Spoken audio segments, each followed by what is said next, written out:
Hey guys, tonight we're traveling back 15,000 years to the frozen tundra of the Ice Age, where you're about to face one of humanity's most creative survival challenges, building a home out of mammoth bones. Yes, you heard that right. Not wood, not stone, but the massive skeletal remains of the largest land animals to ever walk alongside humans. And before you think this sounds cozy, let me remind you, you're doing this in temperatures that regularly drop to -30 degrees with nothing but stone tools and whatever knowledge your tribe has passed down. You might not last the first week if you don't get this right. So, before you get comfortable, take a moment to like the video and subscribe, but only if you genuinely enjoy what I do here. And hey, I'd love to know where you're watching from tonight. Drop your city and current time in the comments below. It's always fascinating to see how many of you are drifting off to sleep stories about prehistoric architecture from all corners of the world. Now, dim the lights, maybe turn on a fan for that soft background hum, and let's ease into tonight's journey together. You open your eyes to a world that would be completely unrecognizable to modern humans. The landscape stretches endlessly before you, a vast, treeless plain covered in patchy snow and brown grass that crunches under your feet. This is the Mammoth Steppe, a unique ecosystem that existed during the last glacial period, and it's your home now. The sky is that peculiar shade of gray that could mean it's early morning or late afternoon. Honestly, during winter up here, it's hard to tell. The sun barely crawls above the horizon before disappearing again.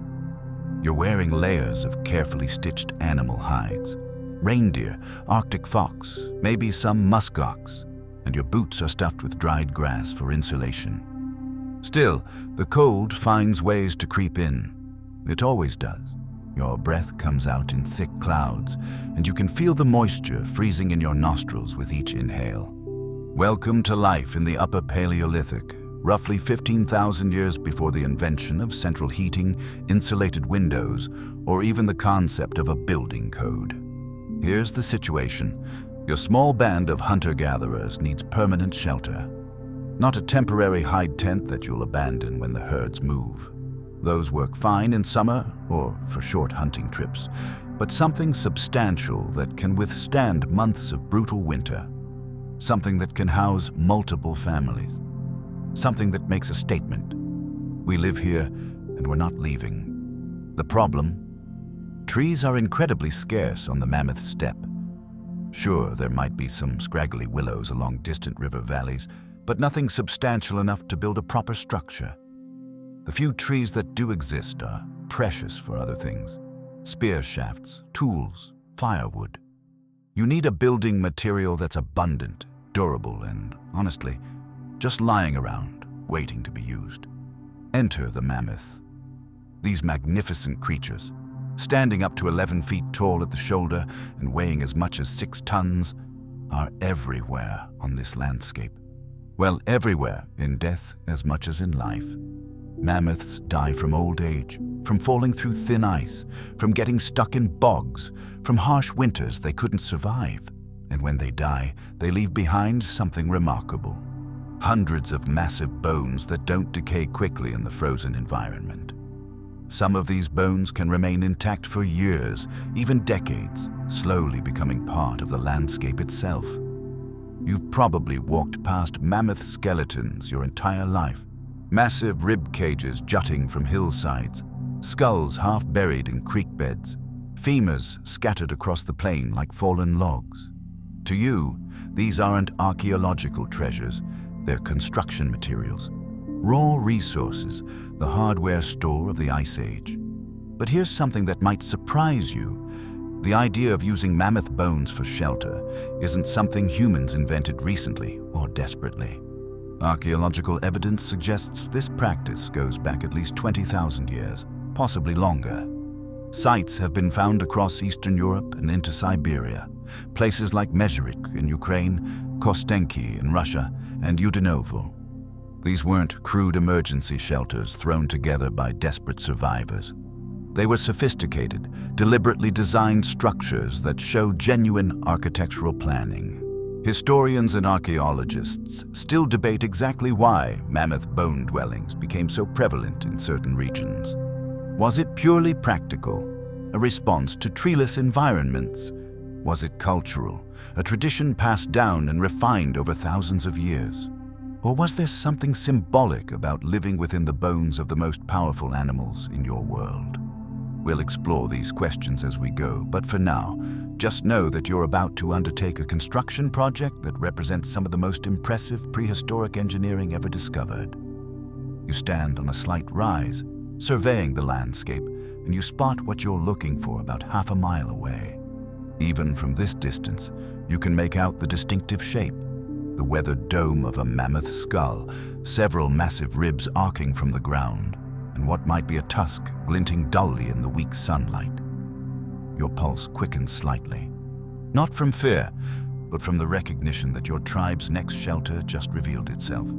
This is where your story truly begins. You need to understand something fundamental about the world you're standing in right now. This isn't some temporary cold snap.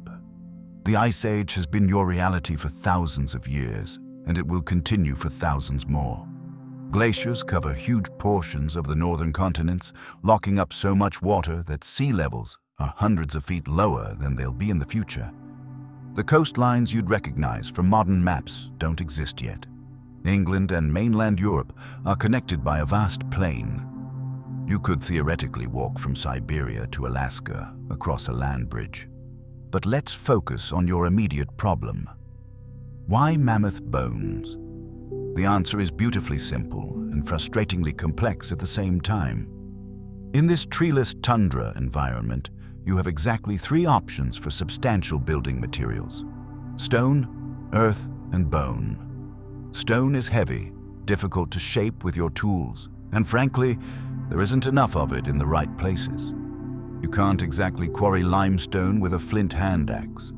Earth and sod work great for insulation, and you'll definitely use them, but they don't provide structural support on their own. They'll collapse inward without a framework to hold them up. That leaves bone. Specifically, mammoth bone. Here's where it gets interesting. A single adult mammoth provides approximately 300 to 400 individual bones, depending on how you count the smaller pieces. The skull alone can weigh 800 pounds. Each tusk, and there are 2 per mammoth, can reach lengths of 13 feet and weigh 200 pounds.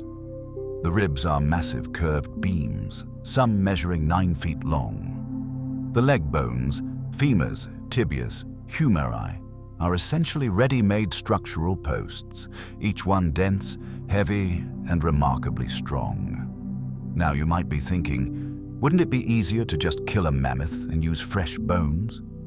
And the answer is both yes and no. Yes, fresh bones are easier to work with because they haven't been bleached and weakened by years of weathering. But here's the catch. Killing a mammoth is extraordinarily dangerous, requires coordinating dozens of hunters, and honestly, your tribe probably only manages to bring down 1 or 2 per year if you're lucky. Those kills are for food, not construction materials. The meat, fat, organs, hides, and sinew are far too valuable to waste.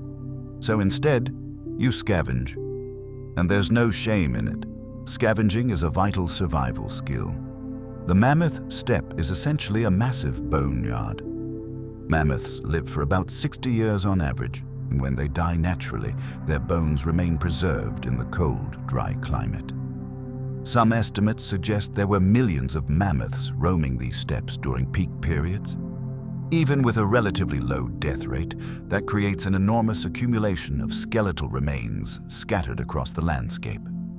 Scholars actually debate how many mammoths would need to die in a given area to provide enough bones for shelter construction. The general consensus is that a single dwelling might require bones from 30 to 40 different individuals. That sounds like a lot, but when you consider that these structures could last for years, maybe even decades with proper maintenance, it's a reasonable investment of labor. You've learned from childhood which bones are best for which purposes. Skulls and pelvises make excellent foundation pieces because they're massive. flat on certain surfaces, and incredibly stable. Long bones, those femurs and humeri, work beautifully as vertical posts and horizontal beams. Ribs are nature's perfect arches, already curved in ways that make them ideal for creating dome-shaped structures. Shoulder blades, or scapulae, are large, flat, and can be used almost like prehistoric plywood. Even the vertebrae have uses. They're stackable, interlocking, and add structural integrity where you need it. But here's a quirky detail that archaeologists love pointing out. Mammoth tusks, despite being iconic, are actually somewhat problematic as building materials. They're curved in unpredictable ways, they're incredibly heavy, and they're difficult to secure in place. Yet almost every mammoth bone dwelling ever excavated includes tusks prominently featured in the structure. Why? Historians are still debating this. Maybe tusks had symbolic significance. Maybe they were status symbols. Look at us. We have enough resources to incorporate these impractical but impressive elements. Or maybe they were simply too valuable to leave lying around where another group might claim them. There's also the question of how you know this will work. It's not like you can look up Ice Age shelter construction on some prehistoric internet. But your people have been building these structures for generations. Your grandfather helped build one when he was young. Your mother can describe the exact placement of bones she learned from her mother. This is inherited knowledge, refined over centuries through trial and error. Someone, somewhere, long before you were born, figured out that interlocking mammoth ribs create stability. Someone discovered that packing the gaps with moss and hide dramatically improves insulation. Someone learned the hard way that you need proper ventilation for your fire, or everyone suffocates from smoke. You carry this knowledge in your mind as surely as you carry your stone tools on your belt. The mammoth bones also solve another crucial problem: thermal mass. Bone is dense and holds heat reasonably well once warmed. During the day, when your fire is burning and people are active inside, the bones absorb some of that warmth. At night, they release it slowly, helping to moderate the temperature inside your shelter. It's not central heating, but it's better than a thin hide tent that does nothing to retain warmth.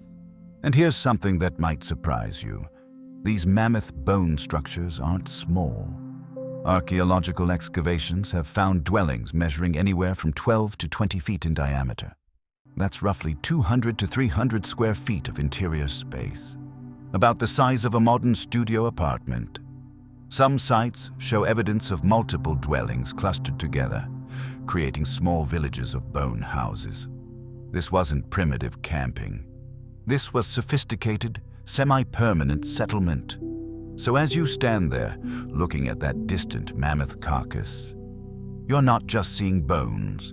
You're seeing walls, roof supports, insulation anchors, and the foundation of your home for the next several years. You're seeing the difference between survival and comfort, between constantly moving and finally staying put through the worst of winter. You adjust the hide pack on your shoulders and start walking toward the skeleton. Time to get to work. The walk toward the mammoth skeleton takes longer than you expected. Distances are deceptive on the open steppe. What looked like half a mile turns out to be closer to a full mile.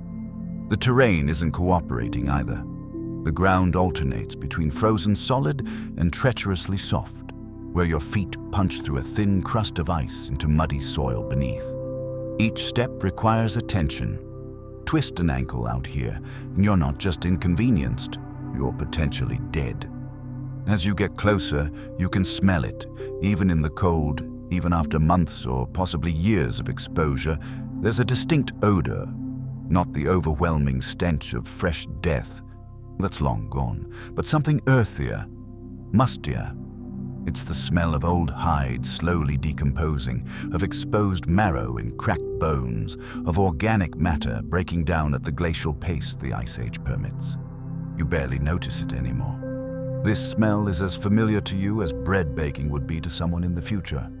You're not alone on this expedition, of course. 3 others from your band came with you. Your cousin, who's particularly strong and useful for moving heavy objects, an older woman who has more experience identifying structurally sound bones versus those too weathered or damaged to use, and a younger man who's eager to learn and can run back to camp if you need more help. 4 people is about right for initial scouting and assessment. If this skeleton proves promising, you'll bring back a larger team. The mammoth lies partially on its side, collapsed in death probably during the previous winter or maybe the one before that. Scavengers have been here. You can see the marks where wolves or perhaps a cave lion tore into the softer tissues.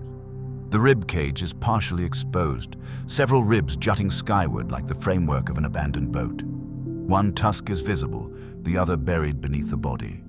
The skull, massive and imposing even in death, faces away from you at an angle.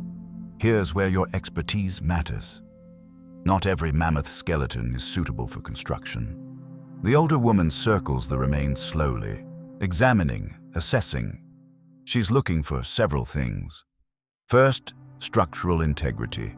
Are the bones cracked, splintered, or broken? Cold can make bones brittle, and if they've gone through multiple freeze-thaw cycles, they might shatter when you try to move them. Second, size. Is this an adult mammoth with bones large enough to be useful, or a juvenile whose bones won't provide the dimensions you need? Third, accessibility. How much effort will it take to extract these bones from the frozen ground? She kneels beside a femur that's partially exposed, running her hands along its surface. She's checking for what archaeologists would later call weathering stage. Basically, how degraded the bone has become from exposure to the elements. Stage 0 would be fresh bone with tissue still attached. Stage 5 would be bone so deteriorated it crumbles to powder. You're looking for somewhere in the middle. Weathered enough that scavengers have lost interest and the bone is dry, but not so degraded that it's structurally compromised. "This one's good," she announces, patting the femur. 2 winters, maybe 3. Not too fresh, not too old. Your cousin is already working on exposing more of the skeleton. He's using a pointed stick and a flat shoulder blade from some previous kill, basically a prehistoric shovel, to scrape away frozen earth and old snow. It's hard work. The ground doesn't want to give up its treasures easily. Every few minutes he has to stop and blow on his hands, which are protected only by mittens made from hare fur. Not exactly insulated work gloves. Here's a detail that historians find fascinating. Ice Age people almost certainly had a sophisticated understanding of animal anatomy. You know exactly how many ribs a mammoth has, where the joints connect, how the bones articulate. This isn't academic knowledge. It's practical information you've absorbed since childhood through hunting, butchering, and construction work. You can look at a partially buried skeleton and mentally reconstruct the entire animal, predicting where each bone should be located. The younger man discovers something interesting. A second, much older skeleton about 30 feet away, almost completely buried. Just a few vertebrae are visible, poking through the surface like strange stone mushrooms. This is common. Mammoths are social animals, traveling in herds, often using the same migration routes and feeding grounds year after year. Where one mammoth died, others likely died too, sometimes decades or centuries apart. Some locations on the steppe are essentially mammoth graveyards, accumulations of bones from multiple generations. But there's a problem with this older skeleton. It's been here too long. The bones that are visible have that chalky, degraded appearance that means they're approaching structural uselessness. You might salvage a few pieces, but most of it will be too fragile for construction. The older woman shakes her head. Leave it. Not worth the effort. This is the unglamorous reality of your situation. You're not Indiana Jones dramatically unearthing priceless treasures. You're construction workers doing a site survey, making practical decisions about materials. Is this bone worth the calories you'll burn extracting it? Is it worth the risk of injury? Is it worth the time when there might be better options elsewhere? You spend the next hour carefully excavating around the primary skeleton, exposing more bones. The rib cage yields 8 usable ribs. Excellent, because ribs are among the most valuable bones for creating your dome structure. Both tusks are present and surprisingly intact, though one has a crack running about a third of its length. That's okay. You can work with that. The skull is magnificent, easily 3 feet long, with eye sockets large enough to fit your head inside. Skulls are prized because they're essentially ready-made foundation stones, flat on the bottom and incredibly heavy. Your cousin discovers something that makes everyone pause: a collection of small stones arranged in an unusual pattern near the mammoth's head.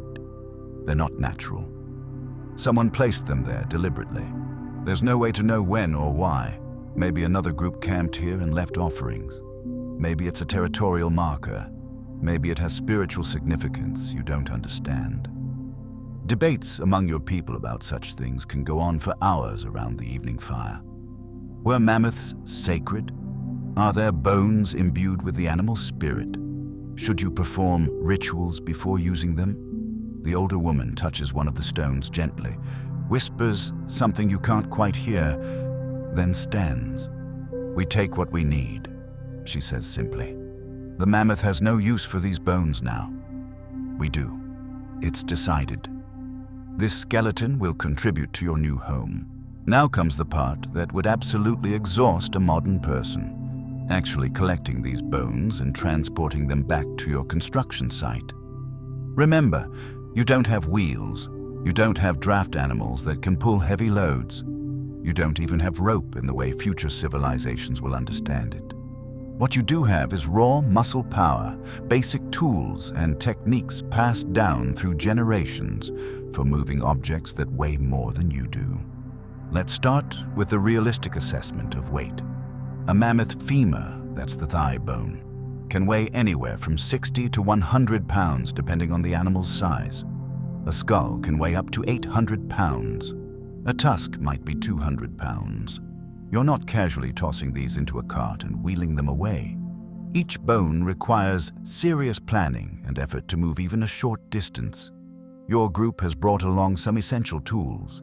First, there are stone blades attached to wooden handles, basically heavy-duty knives that can cut through dried tendons and remaining connective tissue. You'll need these to separate bones that are still partially articulated. Second, you have several long wooden poles, which will become carrying beams.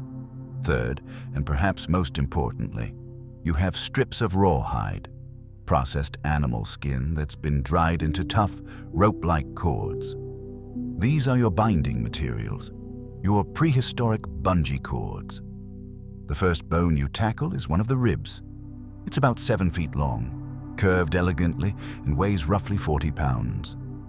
Your cousin positions himself at one end while you take the other. The older woman supervises, making sure you're gripping it correctly, along the shaft, not near the ends where it's more fragile.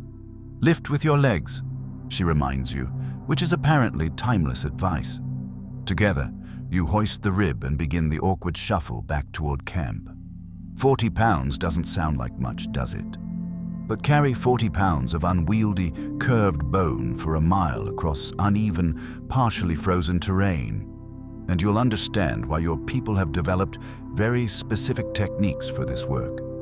You and your cousin quickly fall into a rhythm. Walk 10 paces, pause, adjust your grip, walk another 10 paces.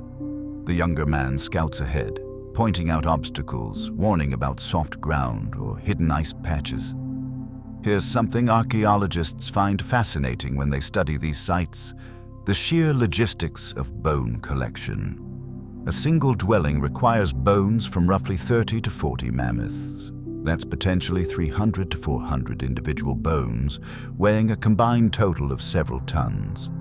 Moving this much material without modern equipment would require weeks, possibly months, of sustained effort by multiple people. It's a massive communal project, not something a lone family could accomplish. After about 20 minutes of carrying, you need a rest. Your shoulders are burning, your hands are cramping even through the thick mittens, and you're breathing hard. The cold air sears your lungs with each deep breath. You set the rib down carefully. You didn't haul it this far just to crack it. and take a moment to look back at the skeleton. It's still visible in the distance, a dark shape against the pale landscape. The older woman has an idea. "We'll need sleds," she says. "Of course. Why didn't you think of that immediately? Your people make sleds by lashing together wooden poles into a flat frame, then securing hides across the frame to create a smooth sliding surface. It's not fancy, but on snow and ice, a sled dramatically reduces the effort needed to move heavy objects. One person can pull what would otherwise require 2 or 3 people to carry." The younger man volunteers to run back to camp. He's the fastest among you, and bring back 2 sleds along with additional help. While he's gone, you and your cousin continue working on the skeleton, separating bones that have frozen together, assessing which pieces are worth taking and which aren't. It's meticulous work. You use your stone blades to cut through the last remnants of dried tissue, being careful not to damage the bones themselves. There's a moment of genuine excitement when you fully expose the second tusk. It's magnificent, nearly 12 feet long, curved in a graceful arc, with the distinctive spiral pattern mammoths are known for. Tusks this size are somewhat rare. Most mammoths you encounter have tusks between 8 and 10 feet. This one is a prize. Your cousin grins widely. "The elders will want this one positioned prominently," he says. There's social currency in bringing back exceptional materials. While you're working, a small herd of musk oxen passes about 200 yards away. They're massive, shaggy creatures, each one a walking carpet of thick brown fur that hangs almost to the ground. They barely glance in your direction. You've learned to coexist with most of the megafauna out here. As long as you don't threaten them or they're young, they generally ignore you. It's the predators you worry about. Wolves, cave lions, hyenas. They're less predictable and considerably more interested in you as potential prey. The older woman has gathered several smaller bones, vertebrae, foot bones, some fragments that might be useful for tools rather than construction. Nothing goes to waste. Even pieces too small for building will be carved into awls, needles, or scrapers. Mammoth bone is workable when it's dry. You can cut it, carve it, and polish it. People in your band wear bone jewelry, beads, pendants, bracelets. Some of the best sewing needles are made from thin splinters of leg bone, carefully shaped and with tiny holes drilled through one end. The younger man returns about an hour later. Historians would marvel at his speed, but you're used to it. With 2 sleds and 3 additional people. Now you have a proper work crew. The dynamic changes immediately. With more hands, you can tackle the heavier pieces. The skull, for instance, requires all 7 of you to flip it onto one of the sleds. Even then, it's an enormous effort. Someone in the future might describe it as deadlifting an upright piano, which would be reasonably accurate. You secure the skull to the sled using multiple strips of rawhide, crisscrossing them to ensure nothing shifts during transport. One person will pull from the front using a rawhide harness, while 2 others push from behind. It's still going to be exhausting work, but at least it's possible. Over the next several hours, you make multiple trips. Each journey back to the construction site takes about 45 minutes with a loaded sled. The return trip is faster, maybe 25 minutes, but you're still covering the same rough terrain. By the time the sun begins its early descent toward the horizon, you've transported 6 ribs, both tusks, the skull, 2 massive leg bones, a pelvis, and several smaller pieces. Your entire body aches. Your shoulders feel like they're made of burning rope. Your hands, even protected by mittens, have developed blisters. You're hungry, thirsty, and cold to your core. But when you look at the growing pile of bones near your construction site, you feel something like satisfaction. This is progress. This is survival made tangible. Tomorrow, you'll return for more. This skeleton alone won't provide enough material.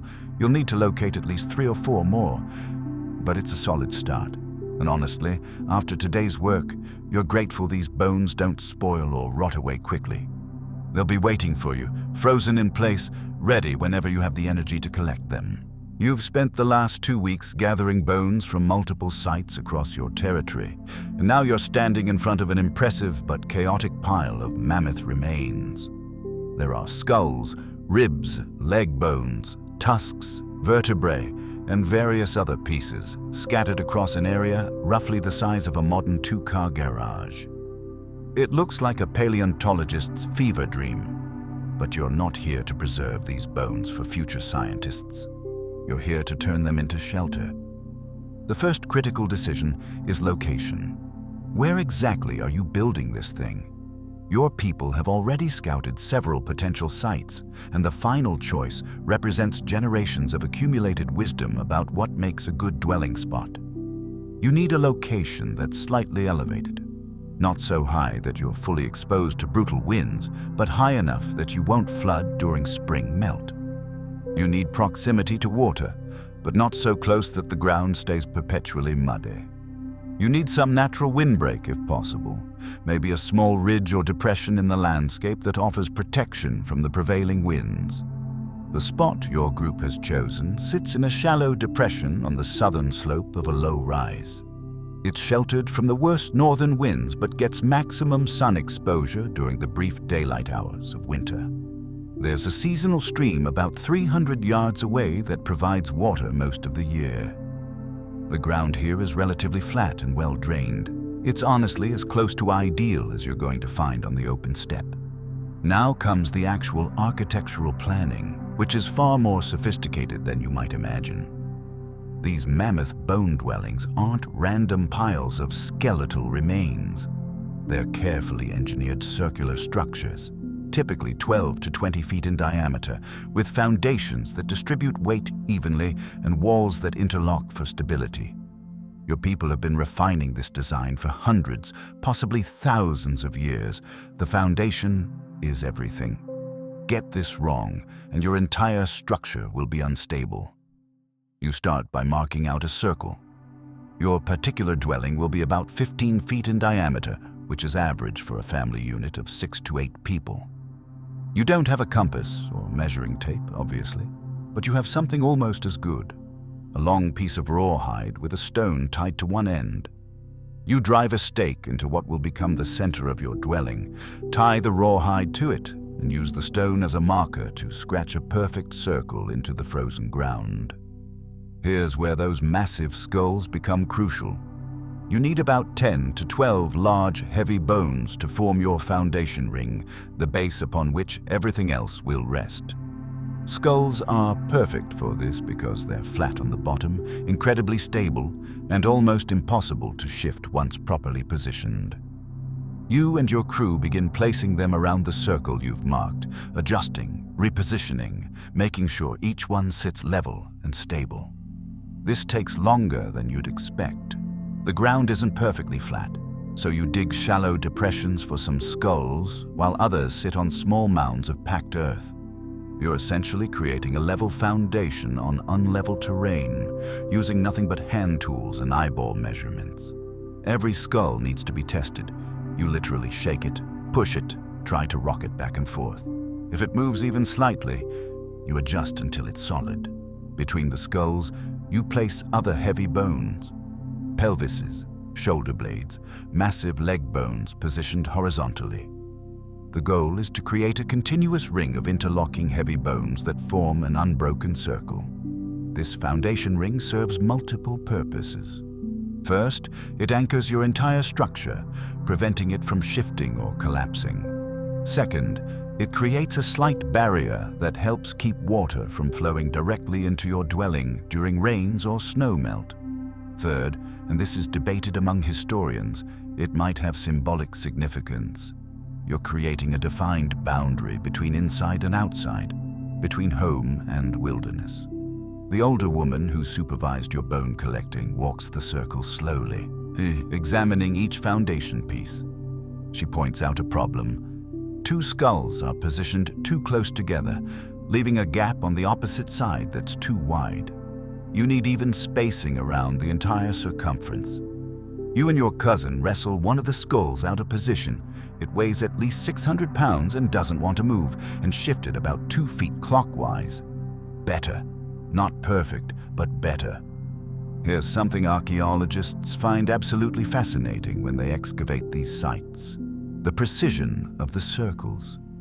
Despite having no advanced tools, these Ice Age builders created nearly perfect circular foundations. When researchers measure the excavated rings, they find that the diameter varies by only a few inches around the entire circumference. That level of accuracy requires skill, planning, and careful execution. Your people aren't primitive cavemen randomly stacking bones. You're experienced builders following established architectural principles. Once the foundation ring is complete, and this has taken most of the day, you begin positioning the vertical support bones. These are the enormous leg bones, the femurs and humeri, that will stand upright like posts. You need at least 6 of these, spaced evenly around the circle, to support the roof structure. But here's the tricky part. How do you make a bone stand vertically on frozen ground? The answer involves partial burial. You dig narrow holes about 2 feet deep, which is back-breaking work in frozen earth, angled slightly inward toward the center of the circle. Each vertical bone gets positioned in its hole. Then you pack the space around it with smaller bones, rocks, and frozen earth, tamping everything down as tightly as possible. It's essentially creating a socket that grips the bone and prevents it from tipping over. Your younger cousin, who's learning construction techniques, asks a smart question. Why angle them inward? The older woman explains patiently. If the support posts stood perfectly vertical, the roof structure would have to span too great a distance and might collapse under its own weight or under heavy snow. By angling the supports inward, you're creating a dome shape that's naturally stronger and more stable. The weight of the roof distributes down through the angled supports directly into the foundation. It's the same principle that would later be used in igloos, Gothic cathedrals, and modern geodesic domes. As you work, you notice something interesting. Birds have been watching you. Ravens, specifically, perched on some of the bone piles, observing your construction with what seems like intelligent curiosity. Ravens are clever birds, and they've learned that human activity often means food scraps or disturbed insects and small animals. You don't mind them. In fact, some people in your band consider ravens good omens, messengers between the physical and spiritual worlds. By late afternoon, you have your foundation ring complete and 6 vertical support posts positioned. The structure is starting to take shape. You can actually visualize how the finished dwelling will look. It's simultaneously exciting and daunting. You're maybe a quarter of the way through the construction process and you're already exhausted. But when you step back and look at what you've accomplished today, there's undeniable pride. This circle of bones will become a home, a place where families gather around fires, where children sleep safely, where your people can wait out the worst winter storms without fear. Tomorrow, you'll start building the walls. The morning air is sharp enough to make your eyes water as you approach your construction site. A light snow fell overnight, dusting everything in a thin, white layer that makes the bones look almost ethereal, like some kind of prehistoric sculpture installation.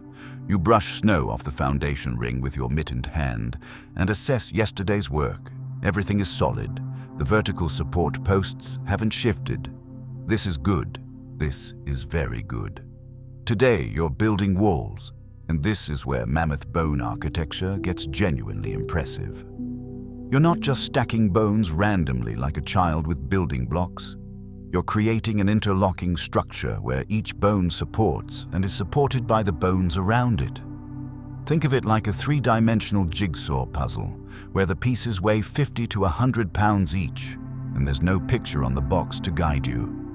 The ribs are your primary wall-building material.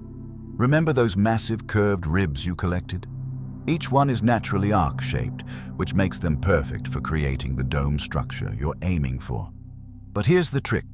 You need to position them so they overlap and interlock, creating a stable lattice that won't collapse inward or blow apart in strong winds. You start with the first rib, positioning its base end in the gap between 2 foundation skulls. The curve of the rib naturally wants to arc upward and inward toward the center of your circle. Your cousin holds it steady while you wedge smaller bones, vertebrae mostly, into the gaps around its base, locking it in place. It's surprisingly stable once properly positioned. The weight of the bone itself, combined with the friction of the surrounding bones, keeps it from tipping. Now you position a second rib, overlapping the first by about a foot. This is crucial. The overlap creates structural integrity. If the ribs just sat side by side without overlapping any horizontal force, wind, someone leaning against the wall, a heavy snowfall could push them apart. But with overlapping ribs locked into the foundation, the structure becomes remarkably strong. Each rib supports its neighbors, and the entire wall becomes a single integrated unit, rather than a collection of separate pieces. Here's where it gets physically demanding. Some of these ribs are 9 feet long and weigh 60 pounds. Lifting them into position, holding them steady while someone else wedges support bones underneath, making micro adjustments to get the angle just right. It's exhausting work. Your shoulders are screaming within the first hour. You take breaks more frequently than you'd like, but there's no point pushing through to injury. A construction accident out here could be fatal, and at minimum would mean weeks of recovery time your people can't afford. The older woman supervises with an eye for detail that seems almost supernatural. "That one's too vertical," she says, pointing at a rib you just positioned. "It'll create a weak point where the roof transitions." You make adjustments. She's right, of course. She's been doing this for 40 years. You've been doing it for 4. There's no shame in listening to experience. As the day progresses, the walls begin to take shape. You're creating a circular wall that's roughly 4 feet high at its lowest point and curves inward toward what will become the roof. Gaps between the ribs are filled with smaller bones, leg bones positioned horizontally, shoulder blades wedged in at angles, even some of those smaller vertebrae that stack surprisingly well. Every gap that's filled makes the structure more stable, but you can't use only ribs. You don't have enough of them, for one thing, and a wall made entirely of curved bones would have structural weaknesses. So you integrate other bone types. Long leg bones can be positioned vertically or horizontally, depending on what the specific section needs. Massive pelvic bones, with their flat surfaces and odd shapes, work beautifully for filling large gaps. You even use some of the larger jaw bones, their strange angles somehow fitting perfectly into spaces nothing else would fill. There's a moment around midday when one of the younger builders makes a mistake. He's trying to wedge a femur between 2 ribs, and he's forcing it, pushing too hard. The older woman sees it happening and shouts a warning, but it's too late. The femur slips, falls, and strikes one of the foundation skulls with a crack that echoes across the steppe. Everyone freezes. Did the skull break? Did the femur crack? You rush over to inspect the damage. The skull has a hairline fracture running from one eye socket toward the back, but it's still structurally sound. The femur is fine. It struck at an angle that absorbed the impact. The young builder looks mortified, but the older woman doesn't scold him. "Now you know," she says simply. "Patience over force. Always." Historians actually find evidence of these construction accidents at archaeological sites. Bones with fresh breaks that happened during building, not during the animal's life or death. It's a reminder that Ice Age people weren't mythically perfect craftsmen. They made mistakes, had accidents, learned from experience just like anyone working with challenging materials. By early afternoon, you've completed roughly 60% of the wall. The structure is starting to look less like a bone pile and more like an actual building. You can walk inside the circle now and feel enclosed, protected. The walls block wind that earlier was hitting you directly. There's a psychological shift when you're inside versus outside. Inside feels safer, more controlled, more like home, even though there's no roof yet and gaps between bones still let in light and air. One of the children from your band comes by to watch. A little girl, maybe 6 years old. She's fascinated and slightly scared by the massive bones. "Did you kill these?" she asks. pointing at a skull. You shake your head. They were already sleeping, you explain, which is how your people sometimes talk about death. We're giving them a new purpose. She seems to accept this, then asks if she can help. The older woman finds a small task for her, organizing some of the smallest bones into piles by type. The child takes this responsibility seriously, her little hands sorting vertebrae from rib fragments. You're teaching the next generation, ensuring this knowledge continues. As the sun begins its descent, you position the last few ribs needed to complete the wall structure. There's one section that's been particularly challenging, a gap that's just slightly too wide for a single rib, but too narrow for two. You experiment with different bones, trying various angles and positions. Finally, you find a solution, a shoulder blade positioned diagonally, supported by two smaller leg bones wedged underneath it. It's not elegant, but it works. The wall is complete. You step back and walk around the outside, examining your work from every angle. The structure is roughly 15 feet in diameter, with walls that rise about 5 feet at their highest point before curving inward. It's not perfectly symmetrical. Some sections are slightly more compressed than others, but it's solid. You could lean your full weight against any part of this wall and it wouldn't budge. You've created something that will withstand the full fury of Ice Age winters. But you're not done, not even close. The walls are up, but you still need a roof, insulation, a doorway, and a hearth. Those challenges await you tomorrow. For now, as darkness gathers and the temperature drops, you head back to your current shelter, a hide tent that suddenly feels much less substantial than the bone structure you're building. Tonight, you'll sleep knowing your new home is taking shape. The next morning brings a challenge that separates amateur bone stackers from true Ice Age architects, creating a roof that won't collapse under its own weight or under the inevitable accumulation of snow and ice. You're essentially building a dome, and domes are tricky.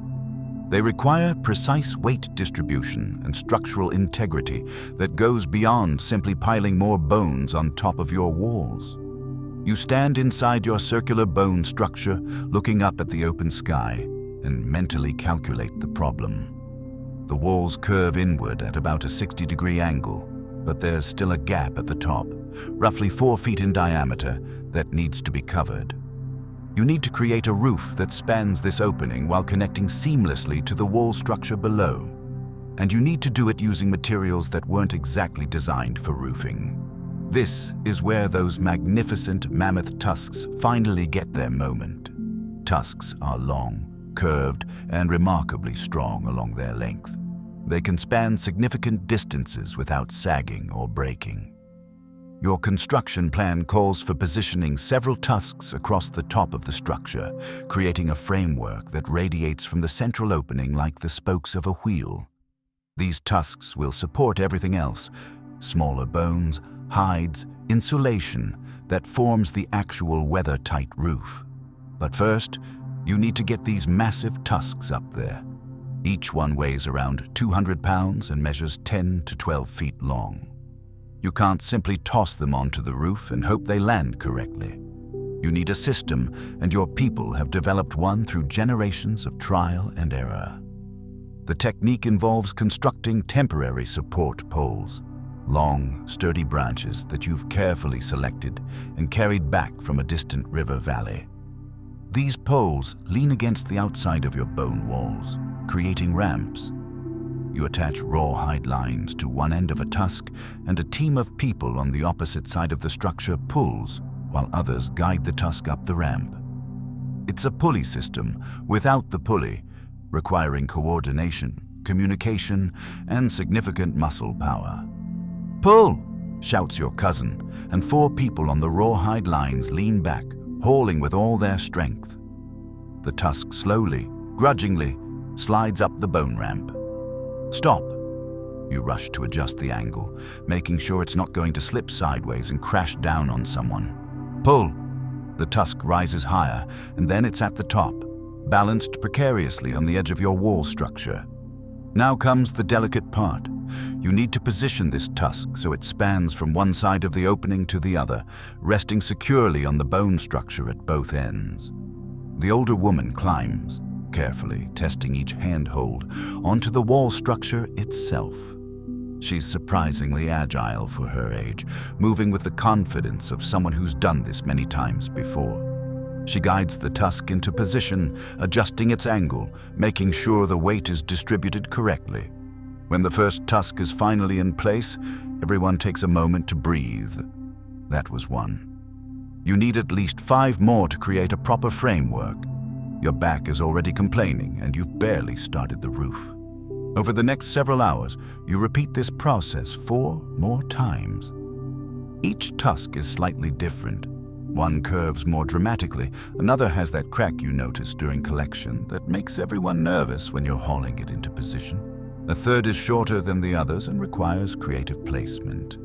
But gradually, you create a framework. 5 tusks radiating from the central opening, their ivory surfaces gleaming dully in the weak sunlight. Here's something that genuinely puzzles archaeologists when they study these sites. The central opening is almost always left partially uncovered. Every mammoth bone dwelling ever excavated has evidence of a smoke hole, an opening at the apex of the dome. This isn't an oversight or construction failure. It's deliberate design. You need that opening for smoke ventilation. Without it, the first time you light a fire inside, you'd suffocate everyone within minutes. But a smoke hole creates its own problems. You're essentially leaving a hole in your roof that allows cold air, rain, and snow to enter. The solution is sophisticated and shows real engineering thought. You'll cover the opening with a piece of hide that can be adjusted. When you need maximum ventilation, you pull the hide completely aside. When weather is bad, you can partially cover it, allowing some smoke to escape while minimizing precipitation entering. It's a variable ventilation system made from animal skin and bone. Now, you begin filling in the gaps between the tusks. This requires smaller bones, ribs, leg bones, whatever you have left, that's the right size and shape. You're essentially creating a lattice, a web of interlocking bones that covers the curved surface of your dome. Some bones fit perfectly, sliding into place like they were made for this exact purpose. Others require creative problem-solving, propping one bone at an angle against 2 others, wedging smaller fragments into gaps to lock everything together. The work is precarious. You're often balanced on the wall structure itself, reaching up to position bones overhead, relying on your sense of balance and the strength of the bones beneath you. One wrong move, one weak bone that cracks under your weight, and you're falling 5 feet onto frozen ground, probably with a 60-pound bone falling on top of you. You move slowly, deliberately, testing everything before committing your full weight. Your younger cousin, who's been watching and helping from below, asks a question that shows he's actually paying attention. Why do we angle the bones this way instead of that way? He's pointing at 2 different sections of roof. The older woman climbs down, slowly, always slowly, and explains. The bones need to shed water and snow, she says. If they're angled wrong, water will pool in the gaps and eventually leak through. If they're angled correctly, water runs down and off the structure. This is drainage engineering. Ice Age drainage engineering. Your people understand that water flows downward, that certain angles encourage water to move, while others create stagnant pools. You're building these principles into your roof structure without having formal education in fluid dynamics or architectural design. You're doing it because someone generations ago figured it out through observation and experimentation, and that knowledge has been preserved and passed down. By late afternoon, the roof lattice is complete. You have a framework of bones covering the entire dome, with only small gaps between them, gaps you'll fill later with insulation and hides. You climb down from the structure and step back to look at your work from outside. It's genuinely impressive. The dwelling rises about 8 feet at its highest point, a graceful dome of interlocking bones that looks both organic and deliberately constructed. It resembles, someone might say thousands of years in the future, a giant egg made of ivory and bone. But here's the reality check. This structure is not yet weatherproof. Wind is still howling through countless gaps. Light shines through from multiple angles. If it rained right now, you'd get wet standing inside. The bone framework is complete, but you're only about halfway through actual construction. The next phase, insulation and weatherproofing, will transform this impressive but drafty bone cage into an actual livable shelter. That work begins tomorrow, and honestly, you're grateful for the rest. Every muscle in your body aches in ways you didn't know were possible. Your hands are scraped and bruised despite the protective mittens. You're exhausted in that deep, bone-tired way that comes from sustained physical labor. But tonight, when you lie down in your temporary hide tent, you think about that dome of bones and smile. You're building something that will last, something that will protect your people through the harshest conditions imaginable. Something that future archaeologists will excavate and marvel at, wondering how people without modern tools or formal education created such sophisticated structures. You're not just surviving the Ice Age, you're thriving in it. The bone framework is impressive, but it's about as weatherproof as a chain-link fence. Wind whistles through the gaps, light streams in from dozens of angles, and if you stood inside during a rainstorm, you'd get nearly as wet as if you were standing outside. Today begins the critical work of transforming this skeleton of a building into an actual shelter, filling every gap, creating insulation, and making the structure genuinely habitable. You start by gathering materials that most modern people would consider, well, garbage. Moss, dried grass, small twigs, leaves, anything organic and fibrous that you can stuff into the gaps between bones. Your people have been collecting these materials for weeks, knowing you'd need massive quantities. There are piles of it near the construction site, bundles of dried sedge grass tied with thin strips of rawhide, baskets woven from reeds filled with sphagnum moss, armfuls of lichen scraped from rocks. The process is tedious and surprisingly time-consuming. You take handfuls of moss and literally stuff it into the gaps between bones, packing it as tightly as possible. The moss acts as both insulation and a seal against wind. In some of the larger gaps, you use twisted bundles of grass, creating something like primitive rope that you weave between bones. Where gaps are especially wide, you wedge in smaller bone fragments first, then pack moss around them. Your hands get absolutely filthy. The moss is damp and leaves a dark stain on your fingers.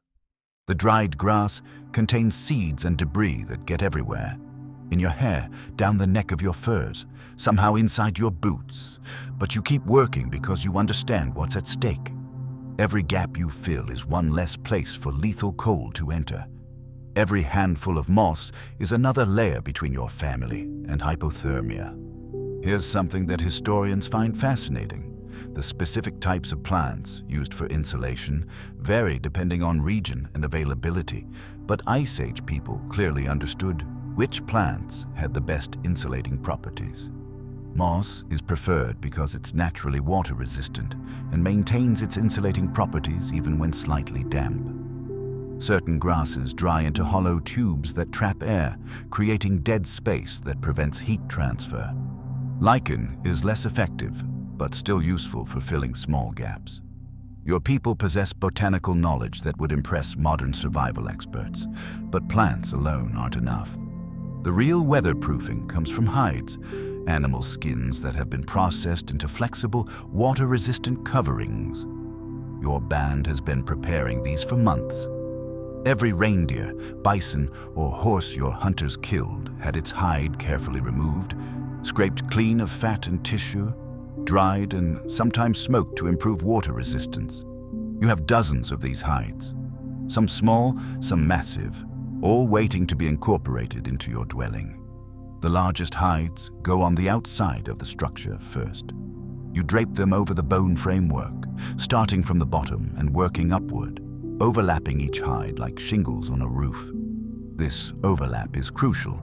It ensures that water runs down and off the structure rather than seeping through seams. You secure the hides using bone pins pushed through pre-punched holes in the leather and wedged into gaps between bones. It's like buttoning an enormous, oddly shaped coat. Some of these hides are enormous. A single bison hide can measure 6 by 8 feet. Wrestling these into position over the curved bone surface requires multiple people and considerable patience. The wind doesn't help, catching the hides and trying to rip them from your hands. More than once, you lose your grip and watch a hide billow away across the steppe like some prehistoric kite, requiring someone to chase it down and bring it back. Your cousin is working on a particularly stubborn section where the curve of the dome creates a fold in the hide that won't lie flat. Water will pool there and eventually leak through. The older woman shows him a technique. You make small slits in the hide, allowing it to spread and conform to the curve more naturally. It's counterintuitive, cutting holes in something you're using to keep water out, but it works. The hide now lies flat, and the small slits are covered by the overlapping hide above them. As you work, you notice something interesting. The interior of your dwelling is getting darker. Each hide you add blocks more light, creating a progressively dimmer interior. This is actually desirable. During winter, when darkness dominates anyway, a dark interior helps maintain warmth by preventing heat loss through light permeable gaps. During summer, if you're still living here, you can roll back some of the hides to allow more ventilation and light. By midday, the exterior is largely covered. Your dwelling now looks less like a bone sculpture and more like an actual building. The hides give it a smooth, organic appearance. From a distance, it probably resembles a very large, oddly shaped animal lying on the ground. Some people in your band joke that it looks like a sleeping mammoth, which seems fitting given its construction material. But you're not done with hides. The interior needs covering too.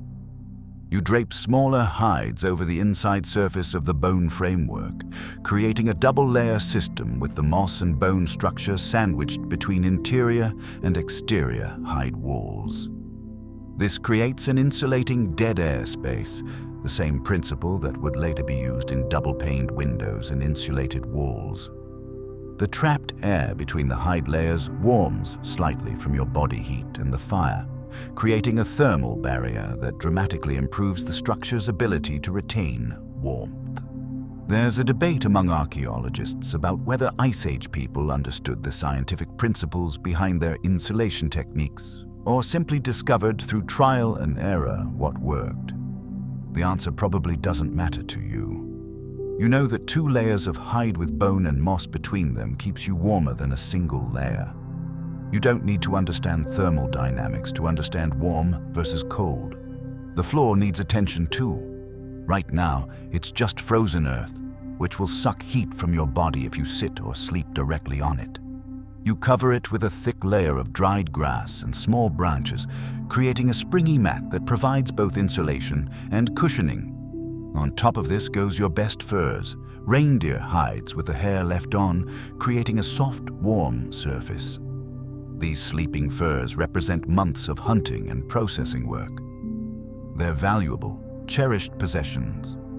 As evening approaches, you work on the final critical element, the doorway. You can't have a house without a way to get in and out, but you also can't have a huge opening that lets in cold air and predators. The solution is an offset entrance, essentially a short tunnel that extends out from the main structure at ground level. You construct this using smaller bones and hides, creating a crawl-through passage about 4 feet long. The entrance to this passage can be covered with a heavy hide that acts as a door, and the tunnel's length means cold wind can't blow directly into the main living space. It's a windbreak and security feature combined. Your younger cousin crawls through the entrance tunnel to test it. "It works," he calls from inside, his voice slightly muffled. "But it's really dark in here now." That's expected. Once you seal up most of the gaps and add the entrance tunnel, the interior becomes quite dark. You'll rely on your fire for light as well as heat.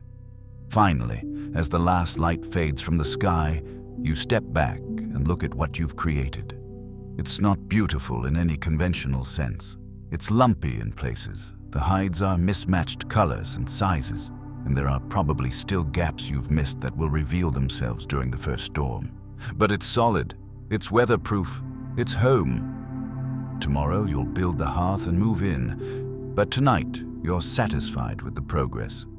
You've taken bones and hides and moss, materials that individually offer little protection, and combined them into something greater than the sum of its parts. You've created shelter in a landscape that offers almost none naturally. That's not primitive, that's ingenious. The hearth is the heart of your dwelling, literally and metaphorically. Without fire, your bone house is just an insulated cave. With fire, it becomes a place where humans can survive, cook, work, socialize, and actually live with some degree of comfort. But building a hearth inside a structure made entirely of combustible materials requires careful planning and techniques developed over countless generations. You start by identifying the optimal location for your fire pit. This isn't random. It needs to be as close to the center of the dwelling as possible, directly beneath the smoke hole in the roof. Too far off center and smoke will accumulate in one section, making it unbearable to breathe. The center position allows smoke to rise naturally and exit through the opening above, while heat radiates outward evenly to all parts of the living space. The first step is excavating a shallow pit, roughly 2 feet in diameter and 8 inches deep. Digging through the frozen earth is exhausting work. You use pointed sticks, flat stones, and eventually resort to building a small fire just to thaw the ground enough to make digging possible.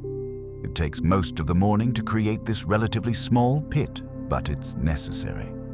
The depression serves multiple purposes. It contains your fire, prevents burning embers from rolling across the floor, and creates a draft that helps the fire burn more efficiently. Once the pit is dug, you need to line it. This is absolutely critical. If you build your fire directly on Earth, the ground will absorb enormous amounts of heat, making your fire inefficient. Worse, moisture in the earth will create steam and smoke that makes the interior environment miserable. The solution is to line your fire pit with stones, but not just any stones. This is where Ice Age knowledge gets genuinely sophisticated. Certain types of rock explode when heated. Moisture trapped inside turns to steam, building pressure until the rock literally shatters, sending sharp fragments flying in all directions. Your people have learned through painful experience which rocks are safe for fire pits and which ones are dangerous. You need dense, non-porous stones. Granite is ideal. Limestone is acceptable, but sedimentary rocks with visible layers are absolutely forbidden. You and several others spend the afternoon searching for suitable stones along a distant creek bed. You're looking for smooth, rounded river rocks that have been naturally selected by water erosion. These tend to be the dense, safe varieties. You collect about 40 stones, each roughly the size of your fist, and transport them back to your dwelling. It's tedious work. Stones are heavy and awkward to carry, but essential. Back at the dwelling, you arrange the stones carefully in the bottom and around the edges of your fire pit. They fit together like a 3-dimensional puzzle, creating a solid lining that will absorb, retain, and radiate heat long after the flames die down. This is thermal mass at work. The stones get hot during the evening fire and continue warming the space throughout the night. Some cultures in your broader region have refined this to an art, heating stones in exterior fires and then carrying them inside to warm shelters without creating smoke. But you'll be burning your fire in place. The older woman examines your stone arrangement critically, then nods approval. Good spacing, the fire will breathe properly. You're not entirely sure what she means by breathe, but you trust her judgment. Fire is almost alive in some ways. It needs air, it consumes fuel, it grows and shrinks. Treating it with respect and understanding its needs is as important as understanding the needs of the animals you hunt.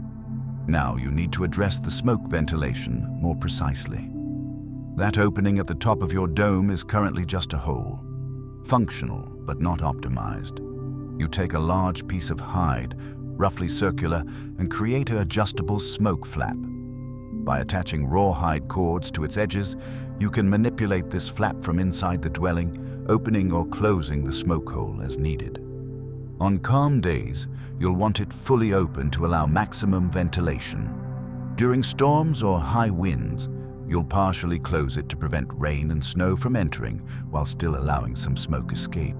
Testing the system requires actually lighting a fire, which you've been eager to do anyway.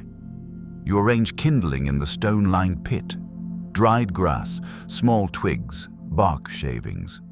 You strike your fire starting kit, a piece of iron pyrite against a flint edge, creating sparks that fall onto a bundle of dried fungus that serves as tinder. It takes several strikes, careful blowing, and patient coaxing, but eventually you have flame. You add progressively larger fuel. Sticks, then small branches, then the precious larger pieces of wood you've been hoarding. The fire grows, and immediately you notice problems. Smoke begins filling the interior space rather than rising cleanly through the smoke hole. Your eyes start watering. Everyone's coughing. This is exactly the sort of trial and error moment that makes you understand why this knowledge has taken generations to perfect. The older woman makes adjustments. She repositions the entrance hide to create a draft, allowing cold air to flow in low and push the smoke upward. She adjusts the smoke flap, opening it wider. Gradually, the smoke begins behaving correctly, rising in a fairly coherent column through the central opening. The interior clears enough that you can breathe without coughing constantly. Fire placement is everything, she explains, adjusting a piece of fuel. Too much wood on one side, and the smoke doesn't rise evenly. Too little airflow, and it smothers. Historians would describe this as understanding combustion and fluid dynamics, but you just think of it as knowing how fire works. As the fire stabilizes, something remarkable happens. The interior of your dwelling begins to transform. The temperature rises noticeably. The bone walls, which have been absorbing cold for weeks during construction, begin slowly warming. The hide coverings become more pliable as they warm. Most importantly, the space begins to feel genuinely comfortable. You can remove your outer furs without immediately shivering. Your hands, perpetually numb from outdoor work, begin to tingle as blood flow returns properly. The smoke hole is working perfectly now. You can see the smoke column rising through it, dispersing into the evening sky above. Minimal smoke remains in the living space, just enough to give the air a slightly woody smell that's not unpleasant. In fact, that smoke serves a purpose beyond just being inevitable. It coats the interior hides with a thin layer of soot that makes them more water-resistant and helps preserve them. Smoking hides is a deliberate preservation technique, and your dwelling is essentially a giant smoking chamber. You set up a simple cooking arrangement, flat stones positioned near the fire where you can place food to cook. Some families in your band have developed sophisticated cooking techniques, but for now, simple is sufficient. Tonight's meal will be dried meat rehydrated in water, some tubers someone dug up last week, maybe some of that mammoth fat rendered into something almost edible. It's not gourmet, but it's fuel. As darkness fully settles outside and the fire provides the only light, you sit inside your completed dwelling with your family and close relatives. The fire crackles. Shadows dance on the bone wall. Outside, the wind is picking up. You can hear it howling across the steppe. But inside, you're warm and protected. The contrast is profound. Just a few weeks ago, this same weather would have had you huddled in a drafty hide tent, burning through precious fuel trying to stay warm enough to survive the night. Now you have a real home. A place where children can play without being constantly bundled in furs. A place where adults can work on tools, process hides, tell stories, and live rather than merely survive. The hearth fire will burn through the night, tended by whoever wakes to add fuel. The stone lining will hold heat until morning, when you'll rebuild the fire for another day. Your younger cousin looks around in wonder. "We really did this," he says quietly. "We built a house from bones." The older woman smiles, a rare expression from her. "Your children will build houses from bones," she says. "And their children. This is our way." She's right, of course. Though neither of you can know that thousands of years in the future, archaeologists will excavate structures exactly like this one and marvel at the ingenuity of Ice Age people. Living inside a mammoth bone dwelling is nothing like modern apartment living, but it has its own rhythms, comforts, and surprisingly clever solutions to everyday problems. You've been in your new home for 3 days now, and the space is beginning to organize itself according to the needs and habits of the 8 people who share it. Yourself, your partner, 2 children, your cousin and his partner, and your elderly parents who can no longer manage the physical demands of constant migration. The interior space, roughly 15 feet in diameter, translates to about 175 square feet of living area. That sounds cramped by modern standards, but it's actually quite generous for Ice Age housing. The circular layout means there are no corners where space goes unused. Every inch of floor is accessible and functional. The domed ceiling creates vertical space in the center, allowing adults to stand upright near the fire, while the lower perimeter is perfect for sitting or sleeping. Your family has already established territorial zones without any formal discussion. It happened naturally, the way these things do when people live in close quarters. The area closest to the entrance tunnel is the coldest, so that's where you store food that needs to stay frozen. Chunks of meat, bags of rendered fat, frozen fish from a recent expedition to a distant lake. It's essentially a natural refrigerator, maintained by cold air that seeps in through the entrance. Moving clockwise around the circle, the next section has become the tool-working area. Your cousin spends hours here most days, sitting on a thick reindeer hide, napping flint into various tools. The light from the fire is actually pretty good for close work once your eyes adjust, and the smoke helps keep insects away during warmer periods. He's surrounded by his materials: chunks of flint, antler hammers used for pressure flaking, partially finished spear points, scrapers in various stages of completion. It's organized chaos that makes perfect sense to him. Beyond the tool area is your partner's domain, the hide processing section. Several partially processed skins are stretched on bone frames, being scraped clean of remaining fat and tissue. It's tedious, smelly work, but absolutely essential.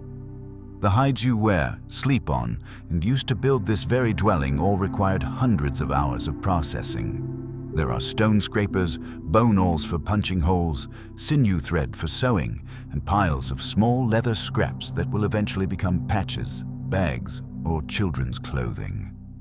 The sleeping areas occupy the back half of the dwelling, opposite the entrance. These are the warmest spots, farthest from the cold air intrusion of the doorway and closest to the bone walls that radiate absorbed heat from the fire. Each family unit has a designated sleeping space, marked by particularly thick layers of furs and hides. Your 2 children share a space, currently piled with their few possessions: carved bone toys, a collection of interesting rocks, something that might generously be called a doll, made from twisted grass and leather scraps. Your elderly parents occupy the premium real estate. The sleeping area directly across from the entrance, the warmest and most protected spot in the dwelling. Your father's joints have been bothering him lately, the cold making every movement painful. The extra warmth in this location seems to help. Your mother spends much of her day sitting here, working on intricate sewing projects that require the steady hands and patience of experience. She's currently making winter boots for your youngest child, each stitch precise and watertight. The center of the dwelling belongs to the fire, of course, but the space immediately around the hearth serves multiple functions. It's the kitchen, where food gets prepared and cooked.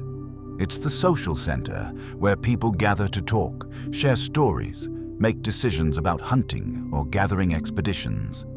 It's the children's play area during the day when adults are working in their various zones. And on particularly cold nights, it's where everyone sleeps in a communal pile of furs and body heat, abandoning their individual territories for survival. Storage is an ongoing challenge. You've hung some items from the bone framework of the walls. Bags of dried berries, bundles of medicinal herbs the older woman collected during summer, coils of rope made from twisted sinew. Other items are stored in baskets woven from grass or in pouches made from animal bladders. There's a constant negotiation about space, where to put the new tools, where to stack the extra hides, how to keep children's toys from migrating into adult work areas. The lighting situation is interesting. During the day, if the weather is decent, you can roll back some of the exterior hides to allow natural light in through gaps in the bone structure. This makes detail work much easier and improves everyone's mood. But you have to balance light with warmth. Opening the walls lets in cold air. As darkness falls, the fire provides all your light. You've become adapted to working, eating, and living by firelight, which is dimmer and more flickering than modern electric lights, but has its own beauty. The acoustic properties of the space are surprisingly good. The dome shape and bone structure create interesting resonances. When someone speaks, their voice carries clearly to all parts of the dwelling. When your mother sings, which she does while working, old songs from her childhood, the sound seems to wrap around the space, filling every corner. Historians might call this the world's first acoustic architecture, though you just think of it as the way voices sound inside. Privacy is essentially non-existent. You can hear everyone's conversations, every cough, every movement. You know when someone is having trouble sleeping, when the children are whispering secrets, when your cousin and his partner are having a disagreement. This requires a certain emotional maturity and respect for boundaries. You learn to give people mental privacy, even when physical privacy is impossible. You learn to not notice certain things, to focus on your own work, to create psychological space in a physically confined environment. The smell is something modern people would probably find overwhelming, at least initially. It's a combination of wood smoke, curing hides, human bodies that don't bathe frequently, cooking food, and the earthy smell of the bone and earth structure itself. But to you, it's just the smell of home. It's actually comforting, the scent of safety, warmth, and family. Each dwelling has its own unique smell, and you could probably identify your home blindfolded just from the scent. Maintaining the fire is a constant responsibility that everyone shares. There's an unspoken rule that you never let the fire die completely. Restarting a fire from scratch is time-consuming and burns through your precious fire-starting materials. So someone, usually whoever wakes first, adds fuel in the early morning. Throughout the day, people add small amounts of fuel as needed. At night, you bank the fire, covering it partially with ash to slow combustion, so it burns low but doesn't go out. You wake periodically to check it and add fuel if necessary. The fuel situation is a constant concern. Wood is scarce, and you burn through it faster than you'd like. You supplement with other materials, dried dung from herbivores, which burns surprisingly well once completely dried. Bone, which can burn if it's dry and you get it hot enough, though it creates an acrid smoke, and dried moss formed into compact cakes that burn slowly. Managing fuel resources is as important as managing food. Run out of fuel during a severe storm and you're in serious danger. Your youngest child, a girl of about 4, has claimed a small bone, probably a mammoth foot bone, as her favorite sitting spot. She drags it around the interior, positioning it near whatever activity interests her. Right now, she's near her grandmother, watching the sewing work with intense concentration. "Can I try?" she asks. Your mother hands her a scrap of leather and a blunt bone awl. The child's stitches are terrible, wandering and uneven, but everyone learns somewhere. As evening settles and your family gathers around the fire for the main meal, you feel something that might be called contentment. This bone structure, this collection of mammoth remains, has become genuinely home. The walls protect you, the fire warms you, and the people around you make survival possible and meaningful. It's not comfortable by modern standards, but by Ice Age standards, you're living well. Tonight, someone will tell stories. Maybe your father, who remembers events from 40 years ago with perfect clarity. Maybe your cousin, who has a talent for embellishing hunting tales until they're more entertainment than history. The fire will burn, the stories will flow, and outside the wind can howl all it wants. You're safe in your house of bones. Living in your mammoth bone dwelling for several weeks now, you're discovering that maintenance is not a one-time task, but an ongoing relationship with your structure. Nothing stays perfect in the Ice Age. Weather, animals, and simple wear and tear constantly threaten to undo your hard work. You wake one morning to discover a small but concerning problem. One of the exterior hides has torn along a seam, creating a gap about 6 inches long that's letting in cold air and, worse, allowing heat to escape. This is how it starts. Small problems become big problems if you ignore them. The tear happened because the hide was stretched too tightly over a particularly sharp bone protrusion.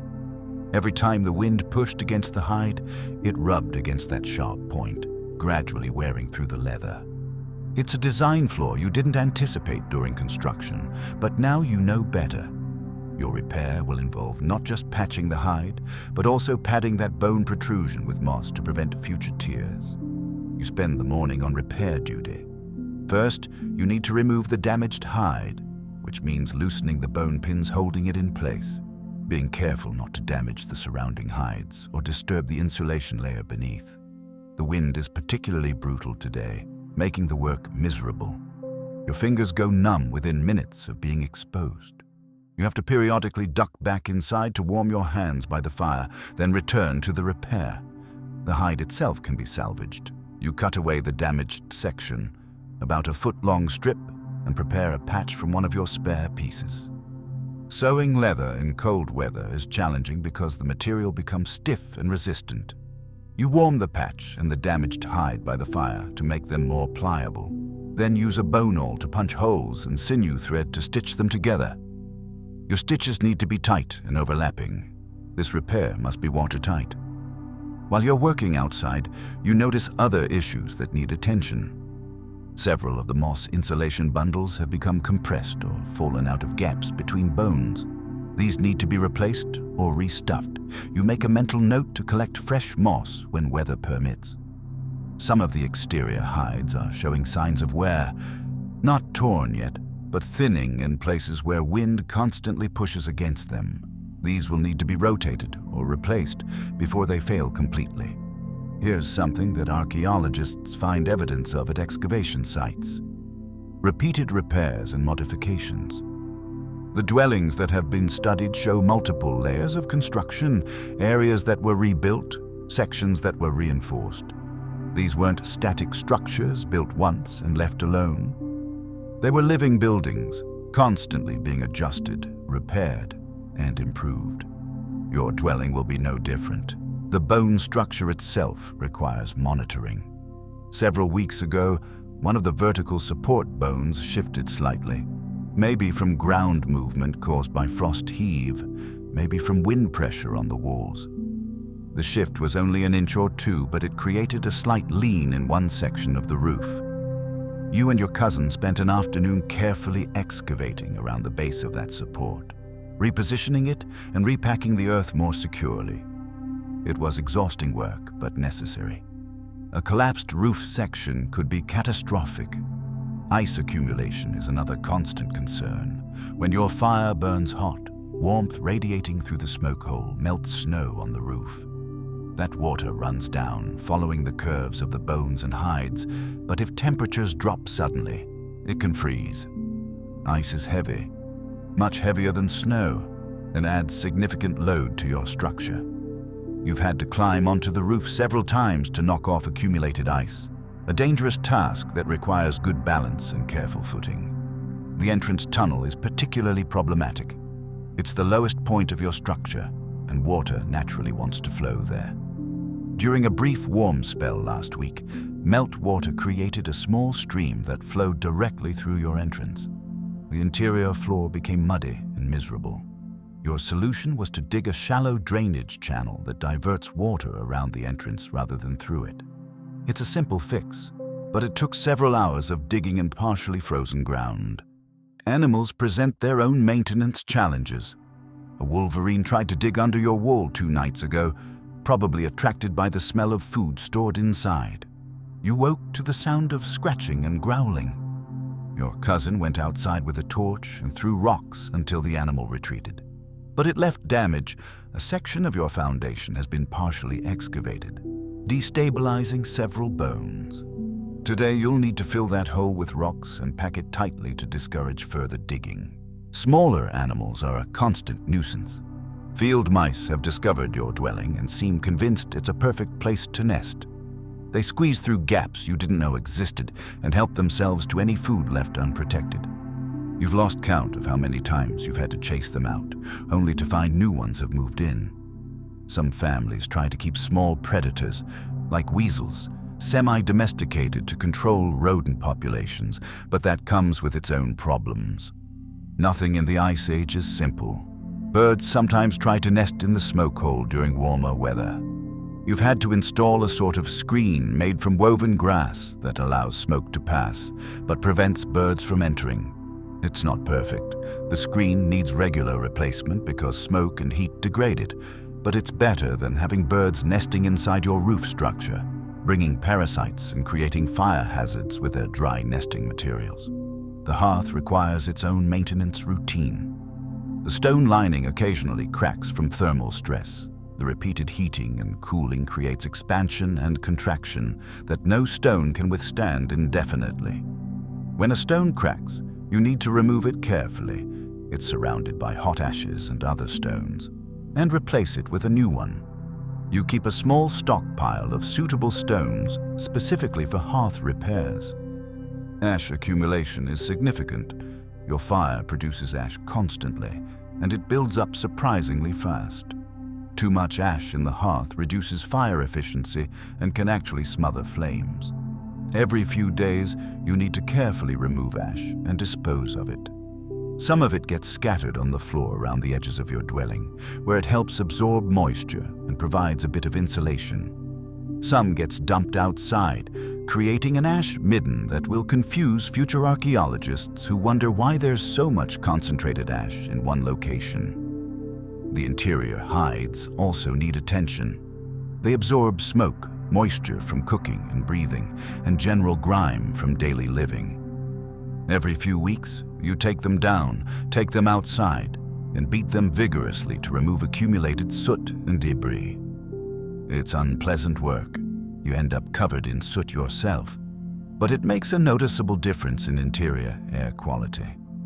Your sleeping furs need to be taken outside on sunny days and aired out. They accumulate body oils, moisture, and develop odors that even you, with your adapted nose, find unpleasant. A few hours in sunlight and fresh air helps enormously. During this time, you also check for parasites, lice, fleas, and other unwelcome passengers that inevitably find their way into any human habitation. Finding and removing these pests is a never-ending task that everyone in your family participates in. The older woman in your group, who's seen many dwelling cycles, offers wisdom. A house is like a person. Feed it, clean it, fix its hurts, and it will take care of you. Ignore it, and it will fail when you need it most. She's right, of course. Maintenance isn't optional. It's the price you pay for shelter. By afternoon, you've patched the torn hide, restuffed several gaps with fresh moss, cleared the drainage channel, and reinforced the section the wolverine damaged. Your dwelling is sound again, at least for now, but you know that tomorrow or next week, something else will need attention. This is the reality of living in a structure made from organic materials in a harsh climate. Modern people might find this exhausting, the constant repairs, the ongoing vigilance. But to you, it's just part of life. Everything requires maintenance. Your tools need resharpening. Your clothing needs mending. Your body needs food and rest. Why would your home be any different? As you settle back inside, warming yourself by the fire after the cold repair work, you look around at your dwelling with a mix of pride and pragmatic awareness.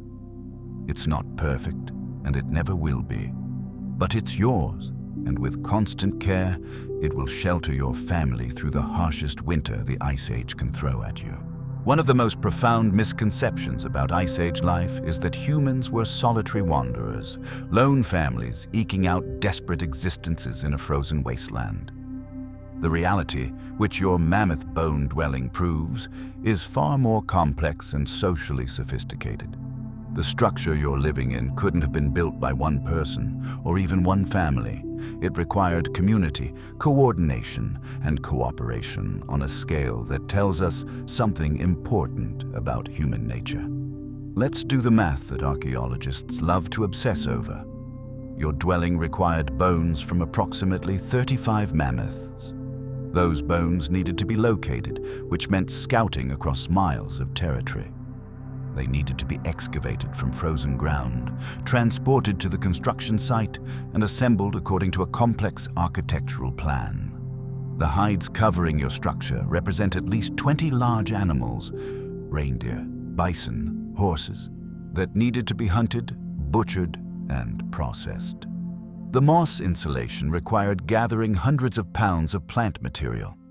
The whole project, from initial planning to completion, took roughly 6 weeks with 8 to 12 people working consistently.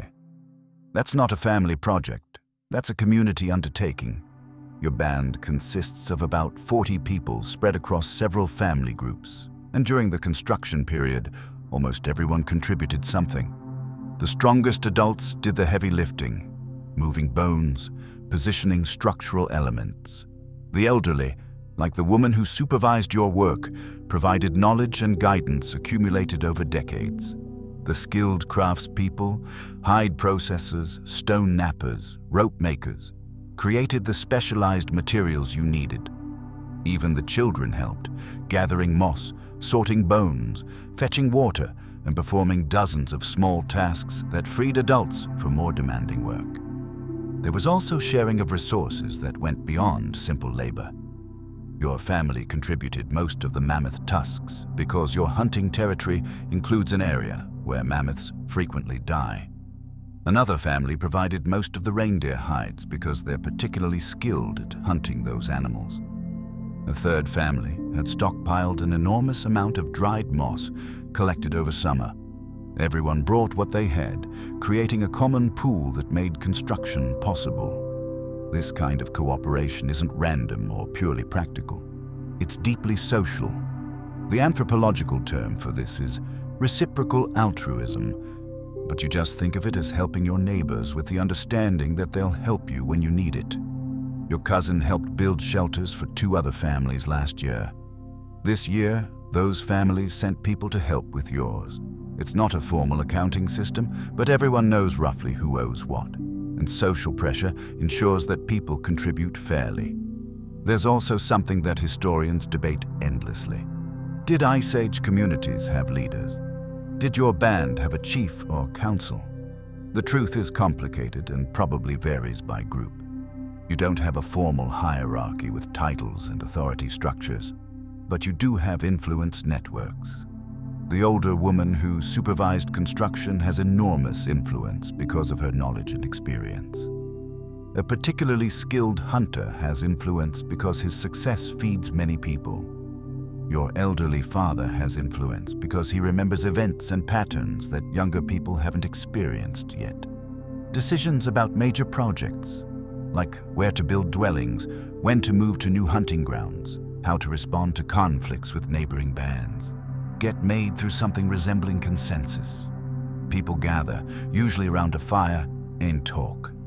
Everyone can speak, though some voices carry more weight than others.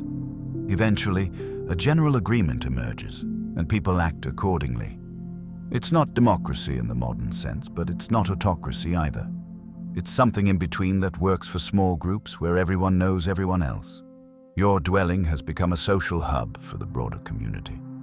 People from other family groups stop by regularly, drawn by the novelty of the structure and the warmth of your hearth. These visits serve multiple purposes beyond simple socializing. Information gets exchanged: who saw game animals where, which areas have thin ice that's dangerous to cross, whose child is sick and needs herbal treatment. Stories get told, creating and reinforcing shared cultural knowledge. Skills get taught as younger people observe and learn from those with more experience. There's also matchmaking, though you wouldn't call it that. Your band needs to maintain genetic diversity, which means young people need to find partners from other bands. These social visits allow young adults to meet, interact, and form relationships. Your cousin's partner actually came from a band 3 days' journey to the east. The social networks that made your dwelling possible also facilitate these longer distance connections that keep the broader population healthy. Children particularly benefit from communal living. Your kids interact with numerous adults, learning different skills and perspectives. If your partner is busy processing hides, one of the other women might mind your daughter for a few hours. If you're away on a hunting expedition, your children are cared for by the community. This distributed childcare allows adults to specialize in tasks while ensuring children are always supervised and safe. The dwelling itself facilitates certain types of social interactions.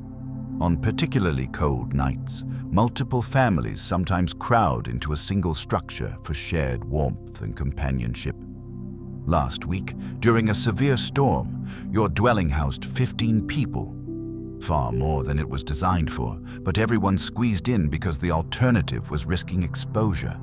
Those cramped hours involved sharing food, telling stories to keep children calm, and reinforcing social bonds through shared hardship. There's also collaborative work that happens inside the dwelling. Several women might gather to process hides together, the work going faster and being more enjoyable with company and conversation. Men might work on tools together, sharing techniques and materials. These work sessions often include children who learn by observation and occasional participation. Knowledge transfer happens organically through these shared activities rather than through formal instruction. Conflict resolution is another aspect of community life that your dwelling plays a role in. When people live in close quarters and depend on each other for survival, disagreements are inevitable. Arguments over resource distribution, perceived slights, romantic entanglements, child discipline, all the usual human conflicts arise. Your band has developed mechanisms for handling these issues. Talking, mediated by respected elders, is the primary tool. Social pressure, the knowledge that everyone depends on everyone else, encourages people to resolve conflicts rather than let them fester. There's also a spiritual dimension that's hard to fully describe. Your people have beliefs about ancestors, animal spirits, and forces that govern the natural world. These beliefs are expressed through rituals, stories, and practices that bind your community together. The mammoth bones themselves might have spiritual significance. You're living within the remains of powerful animals, borrowing their strength for your own survival. Some people in your band leave small offerings near the dwelling, carved bone figures, interesting stones, bundles of herbs, though whether these are spiritual practices or aesthetic choices isn't always clear. The architectural knowledge embedded in your dwelling is itself a form of collective wisdom. No single person invented mammoth bone construction.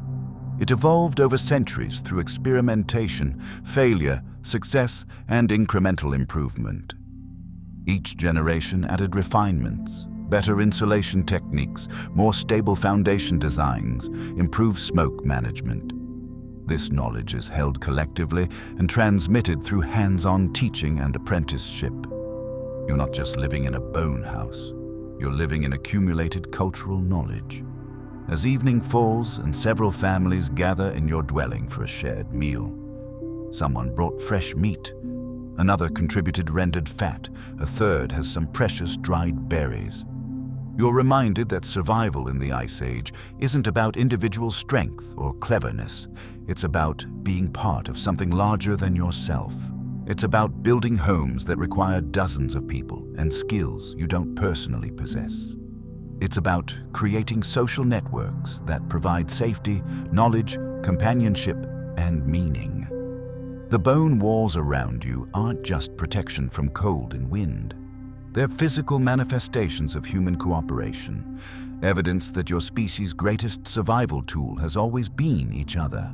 There's a question that keeps archaeologists awake at night, debating over coffee and academic papers. Were these mammoth bone dwellings purely practical survival solutions, or did they hold deeper spiritual and symbolic meaning for the people who built them? The honest answer, which you'd probably find amusing, is that the distinction between practical and spiritual might not have existed in your worldview the way it does for modern people. You're sitting inside your dwelling one evening when your elderly mother points at one of the massive mammoth skulls forming part of your foundation. "That one is watching over us," she says quietly. Your younger cousin rolls his eyes slightly. He's at that age where he questions everything the elders say. But you understand what she means, even if you can't articulate it in the analytical language archaeologists would use thousands of years later. Mammoths aren't just construction materials to your people. They're the dominant presence on your landscape, the largest and most powerful animals you encounter regularly. A single mammoth provides more resources than any other creature. Meat that can feed your band for weeks, fat for fuel and waterproofing, hides large enough to cover significant areas, bones for tools and construction, ivory for carving and trade. In many ways, mammoths make your way of life possible. Living inside their bones creates a relationship that's difficult to define in purely practical terms. You're surrounded by these massive skeletal remains every moment you're home. You sleep within them, eat within them, raise your children within them. The bones form the boundary between inside and outside, between safe and dangerous, between home and wilderness. That's not just architecture, that's creating a sacred space, even if you don't use those exact words. Some of the bone arrangements in your dwelling might have deliberate symbolic meaning. The entrance, for example, is flanked by two particularly impressive mammoth tusks positioned upright like guardians. Were these placed there because they structurally support the entrance tunnel? Yes. But they also create a threshold, a marked transition between the outside world and your protected interior space. Walking between those tusks means you're crossing from the wild domain into human territory, from danger into safety. The skulls forming your foundation all face outward, empty eye sockets looking away from the dwelling's center. This might be purely practical. Skulls are most stable positioned this way. But several people in your band have mentioned that it feels right, that having the skulls face outward means the dwelling is protected, watched over by the spirits of these massive animals.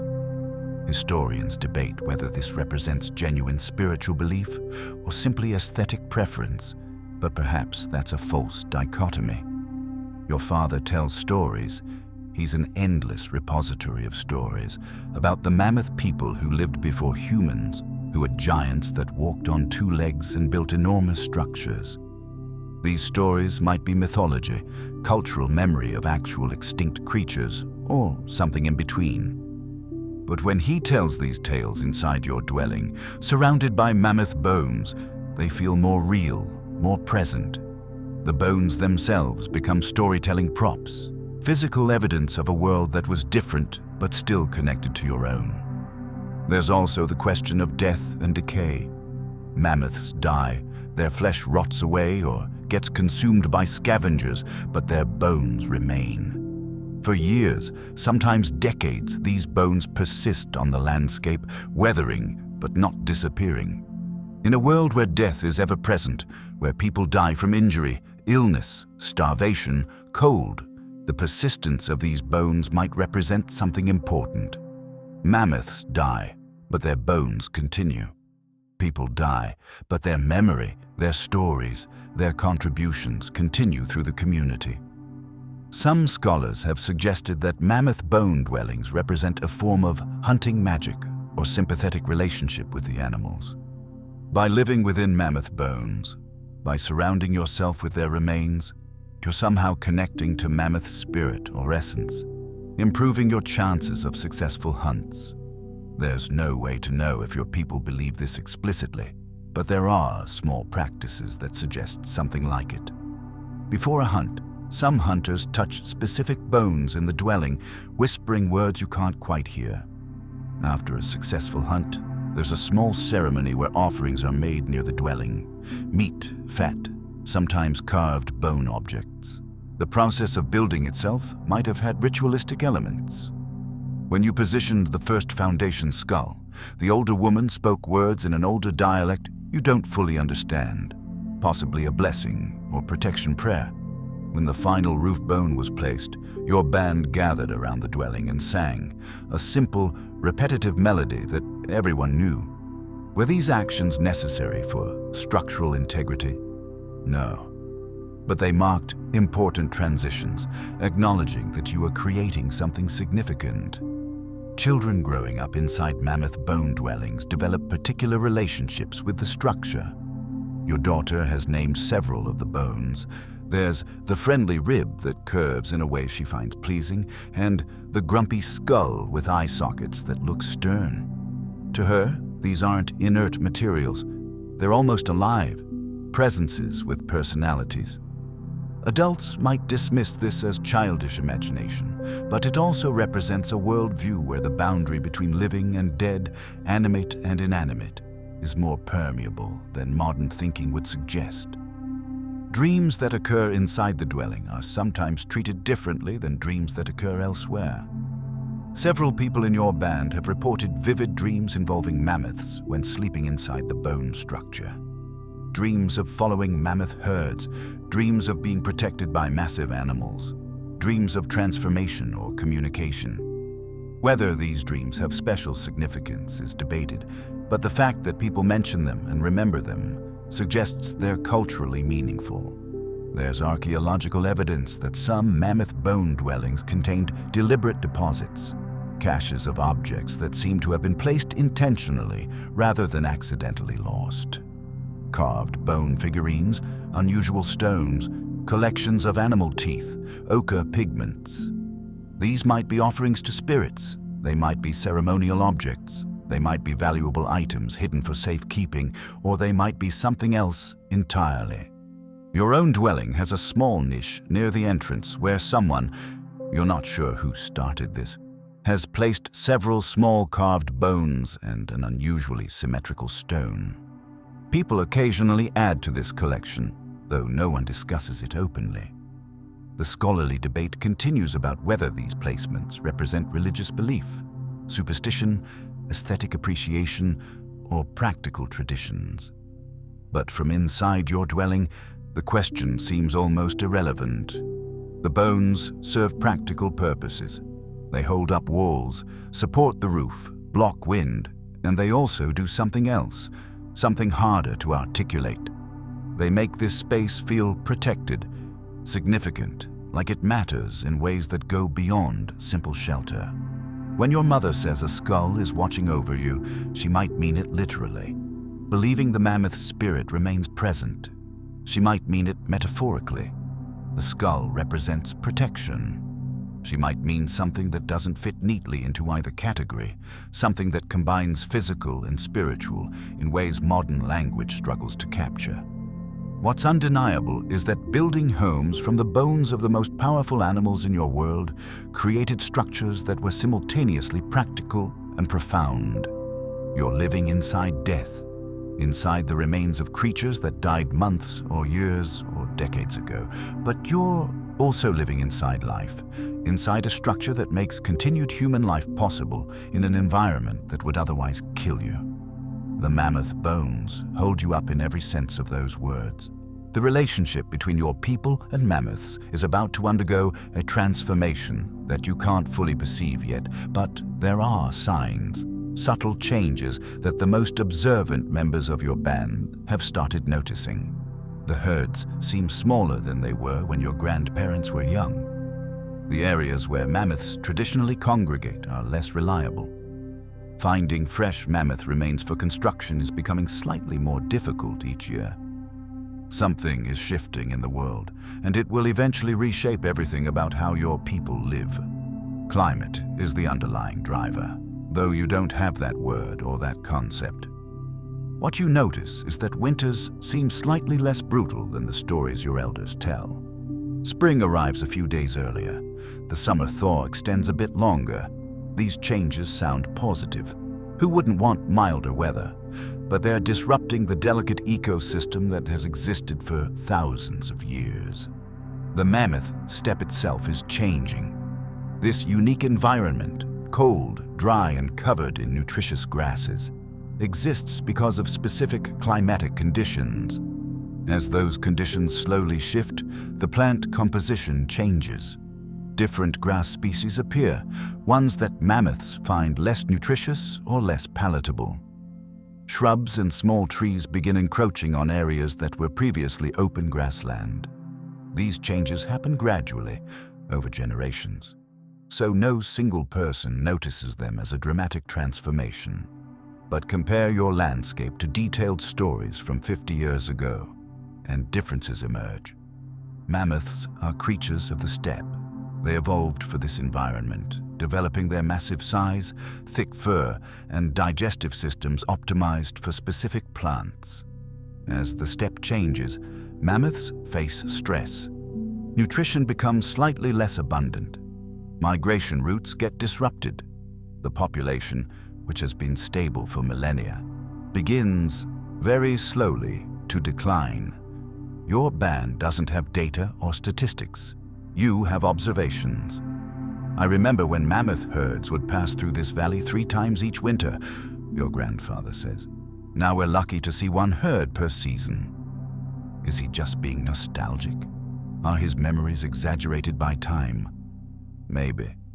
But multiple elders report similar observations, which suggests something real is happening. There's also increased competition for mammoths from other predators and from other human bands. As mammoth populations decline even slightly, the competition for these valuable resources intensifies. Your band has had several tense encounters with neighboring groups over hunting territories and access to mammoth remains. These conflicts haven't turned violent yet. Everyone understands that cooperation benefits everyone, but the tensions are present. The archaeological record shows that mammoth bone dwellings continued for thousands of years beyond your lifetime, which means human societies adapted to these changing conditions. But adaptation required innovation, flexibility, and sometimes difficult choices about how and where to live. Some families in your broader region are already experimenting with alternatives. They're building dwellings that use less mammoth bone, incorporating more wood from the increasingly available shrubs and small trees. They're developing new hunting strategies focused on smaller, more abundant animals like reindeer and horses.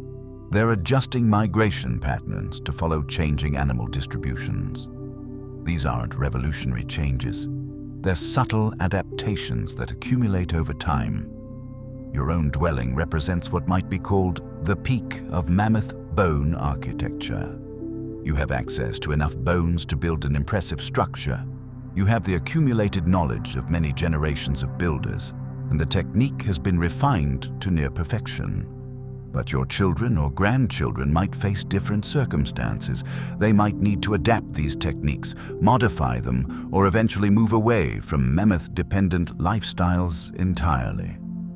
There's also the question of what happens when mammoths eventually go extinct in your region. Scholars in the distant future will debate the causes: climate change, human hunting pressure, disease, or some combination. But the result is that these animals that dominated your landscape, that made your lifestyle possible, will disappear. Not next year or even in your lifetime, but eventually. Your dwelling, if it survives and is maintained, might last for decades. There's evidence of mammoth bone structures that were occupied for 20 or 30 years, being continuously repaired and modified. Future generations might live in the bones you collected and positioned, even as the living mammoths that provided those bones become increasingly rare. Some people in your band have begun collecting and stockpiling bones more aggressively than previous generations did. There's an unspoken awareness that these resources might not be infinite. You now have small caches of particularly valuable bones.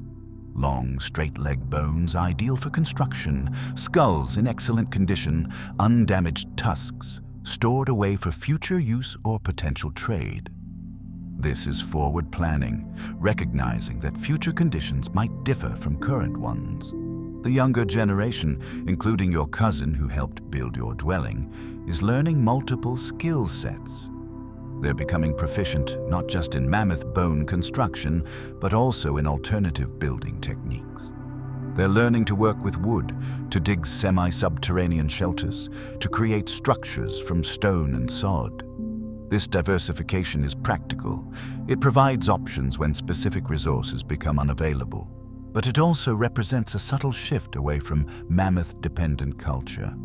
Your children will grow up in a world that's transitioning. They'll know mammoths primarily from increasingly rare encounters rather than as the dominant presence they've been for previous generations. The stories and cultural practices centered on mammoths might persist, but they'll gradually become more symbolic and less grounded in daily experience. Your dwelling, built from mammoth bones, might itself become a kind of monument, evidence of a way of life that was possible but is becoming more difficult. There are broader migrations happening that you're not fully aware of. Human populations are shifting, following changing animal distributions and seeking areas with more reliable resources. Some bands are moving northward, following the retreating cold. Others are moving toward coastlines where marine resources provide alternative food sources. Still others are adapting in place, developing new strategies for the changing environment. The transition from an Ice Age world to what will eventually become a warmer, more forested environment takes thousands of years. You won't live to see most of these changes, but you're living through the early stages, experiencing the first subtle shifts that will eventually reshape the entire landscape and the human societies that depend on it. Your dwelling stands as evidence of human adaptability and ingenuity. You found solutions to survival challenges using the materials available in your specific time and place. As those conditions change, your descendants will find new solutions, develop new techniques, and create new ways of living that are equally ingenious for their circumstances. The mammoth bones that surround you represent not just building materials, but a moment in time, a specific intersection of climate, resources, and human culture that made this particular lifestyle possible. That moment is passing, though so slowly you can barely perceive it, but the human capacity for innovation, cooperation, and adaptation that built this dwelling will persist long after the last mammoth walks the steppe. As you sit by your fire tonight, warm inside your bone-built home, you're living in a golden age of sorts, a time when the knowledge of mammoth bone construction reached its peak and the resources were still available to practice it. Your grandchildren might hear stories about dwellings like yours and wonder if they're exaggerations, unable to imagine a world where such massive animals were common enough to build houses from their bones. But tonight, the bones are real, the structure is solid, and your family is safe.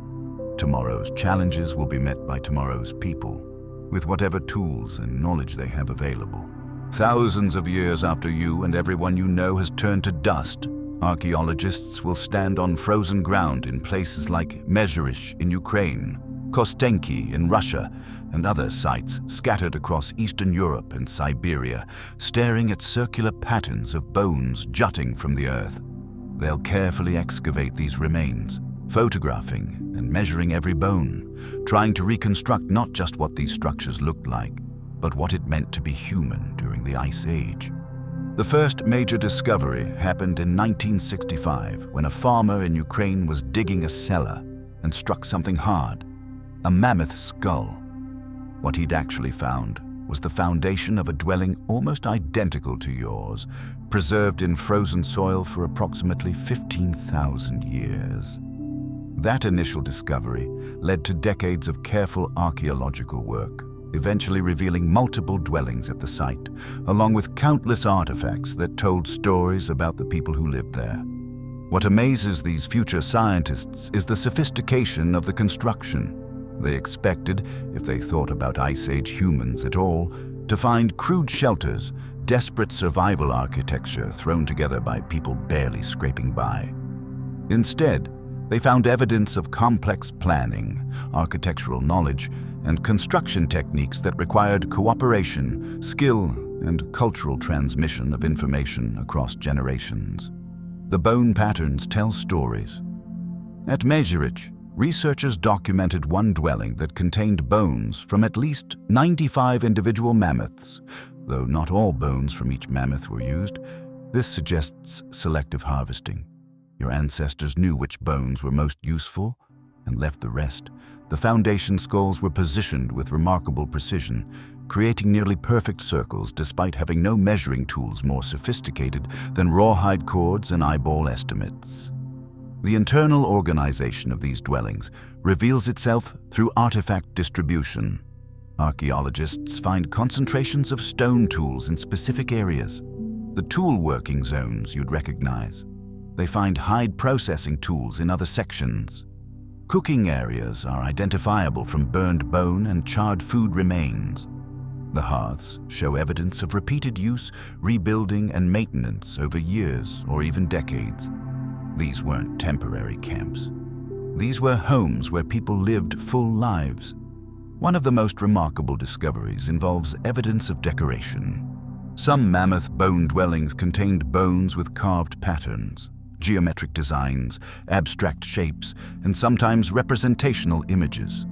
A few tusks show evidence of having been painted with red ochre. Your people weren't just surviving, you were creating art, expressing aesthetic preferences, making your homes beautiful as well as functional. This fundamentally challenges earlier assumptions about Ice Age humans as purely focused on survival. The archaeological sites also reveal the darker aspects of life. Human remains found near dwellings show evidence of hard physical labor. Worn joints, healed fractures, dental problems from a tough diet.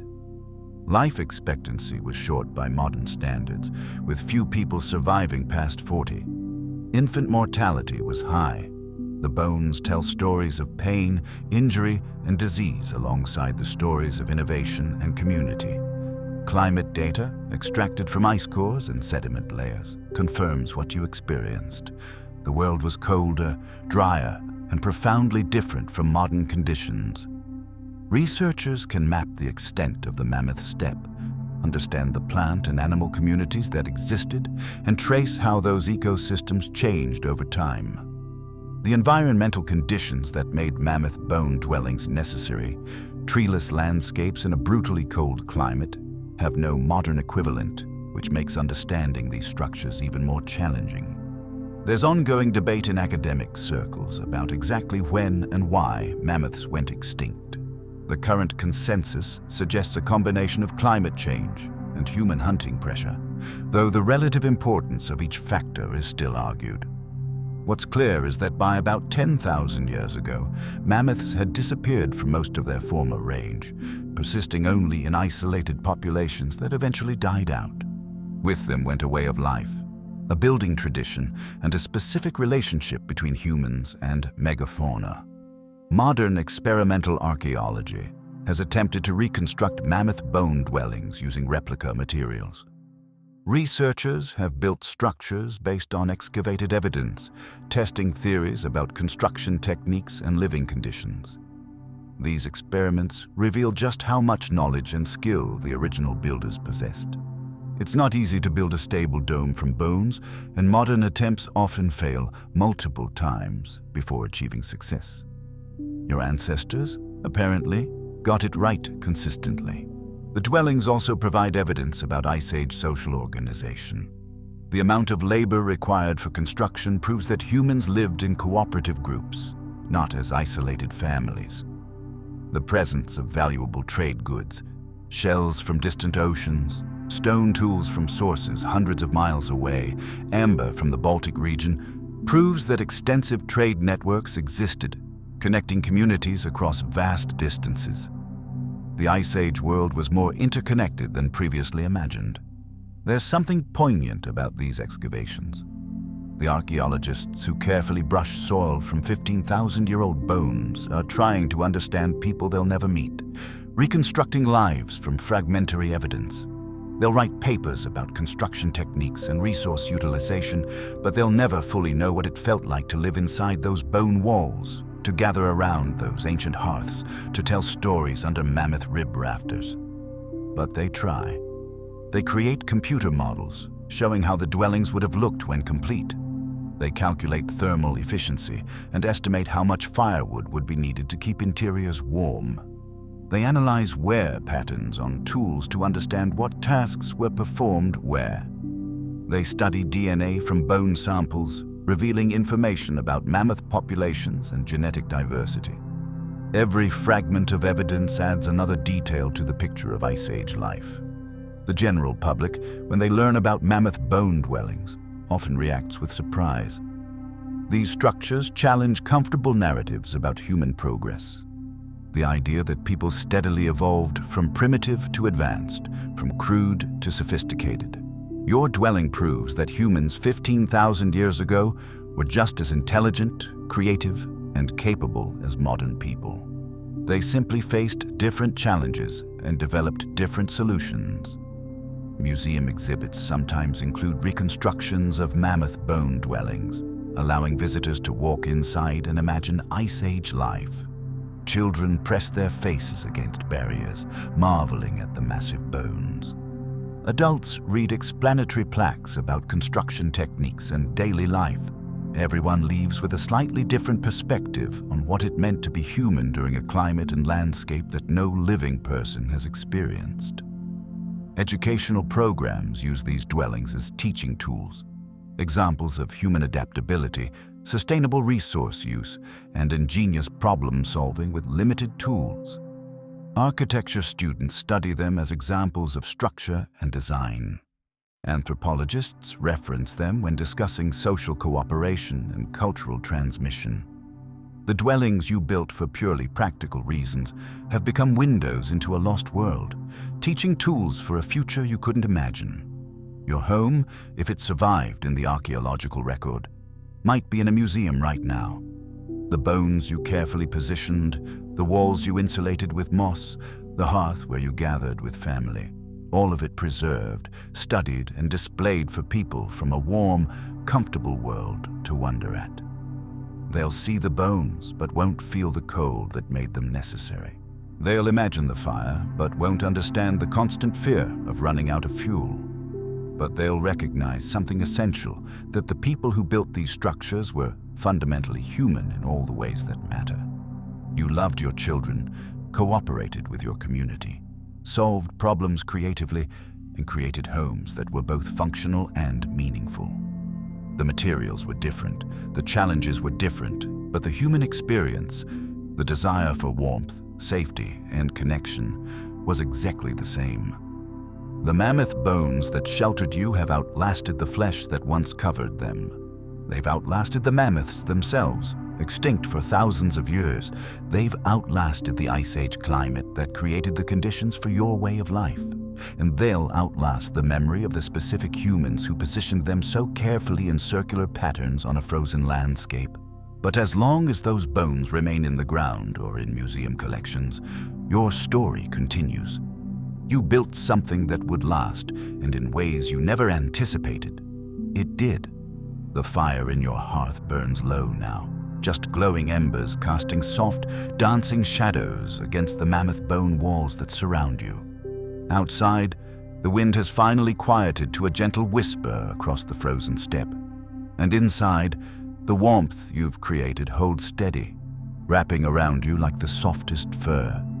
Your family sleeps peacefully in their corners. The children curl together in a tangle of limbs and blankets, your partners breathing deep and rhythmic, even the elders resting without the usual groans and shifts that cold nights bring. You add one more piece of fuel to the fire, just enough to keep it alive until morning, and watch as small flames lick around the edges, finding purchase, growing just bright enough to remind you that warmth and light are always within reach when you plan carefully and work together. The bones around you, Those massive remnants of creatures that walked this land long before you arrived feel less like a construction project now and more like companions, silent guardians that have taken on the role of protection with a patience that seems almost intentional. Tomorrow will bring its own challenges, of course. There will be tears and hides to mend, moss to replace, perhaps another wolverine to chase away, definitely hungry mouths to feed. But tonight, none of that matters. Tonight, you're simply here, in this space you created from scattered bones and determination, surrounded by people who matter, protected by walls that will stand against whatever the Ice Age chooses to throw at them. The smoke rises lazily through the opening above, carrying with it the scent of burning wood and the accumulated stories of another day survived, another evening gathered in warmth and safety. Your eyes grow heavy, and you let them close, knowing that when morning comes, with its pale light and its cold promises, this dwelling will still be here, solid and dependable, asking nothing more than the care and attention you're willing to give. Somewhere in the distant future, people will study what you built and marvel at the ingenuity. But you don't need their validation. You have something better. You have shelter when the world offers none naturally. You have warmth when the landscape promises only cold. And you have home when survival alone would have been enough. The last conscious thought you have before sleep takes you is simple and profound. You built this together, and it's enough. Rest well, friend. You've earned it.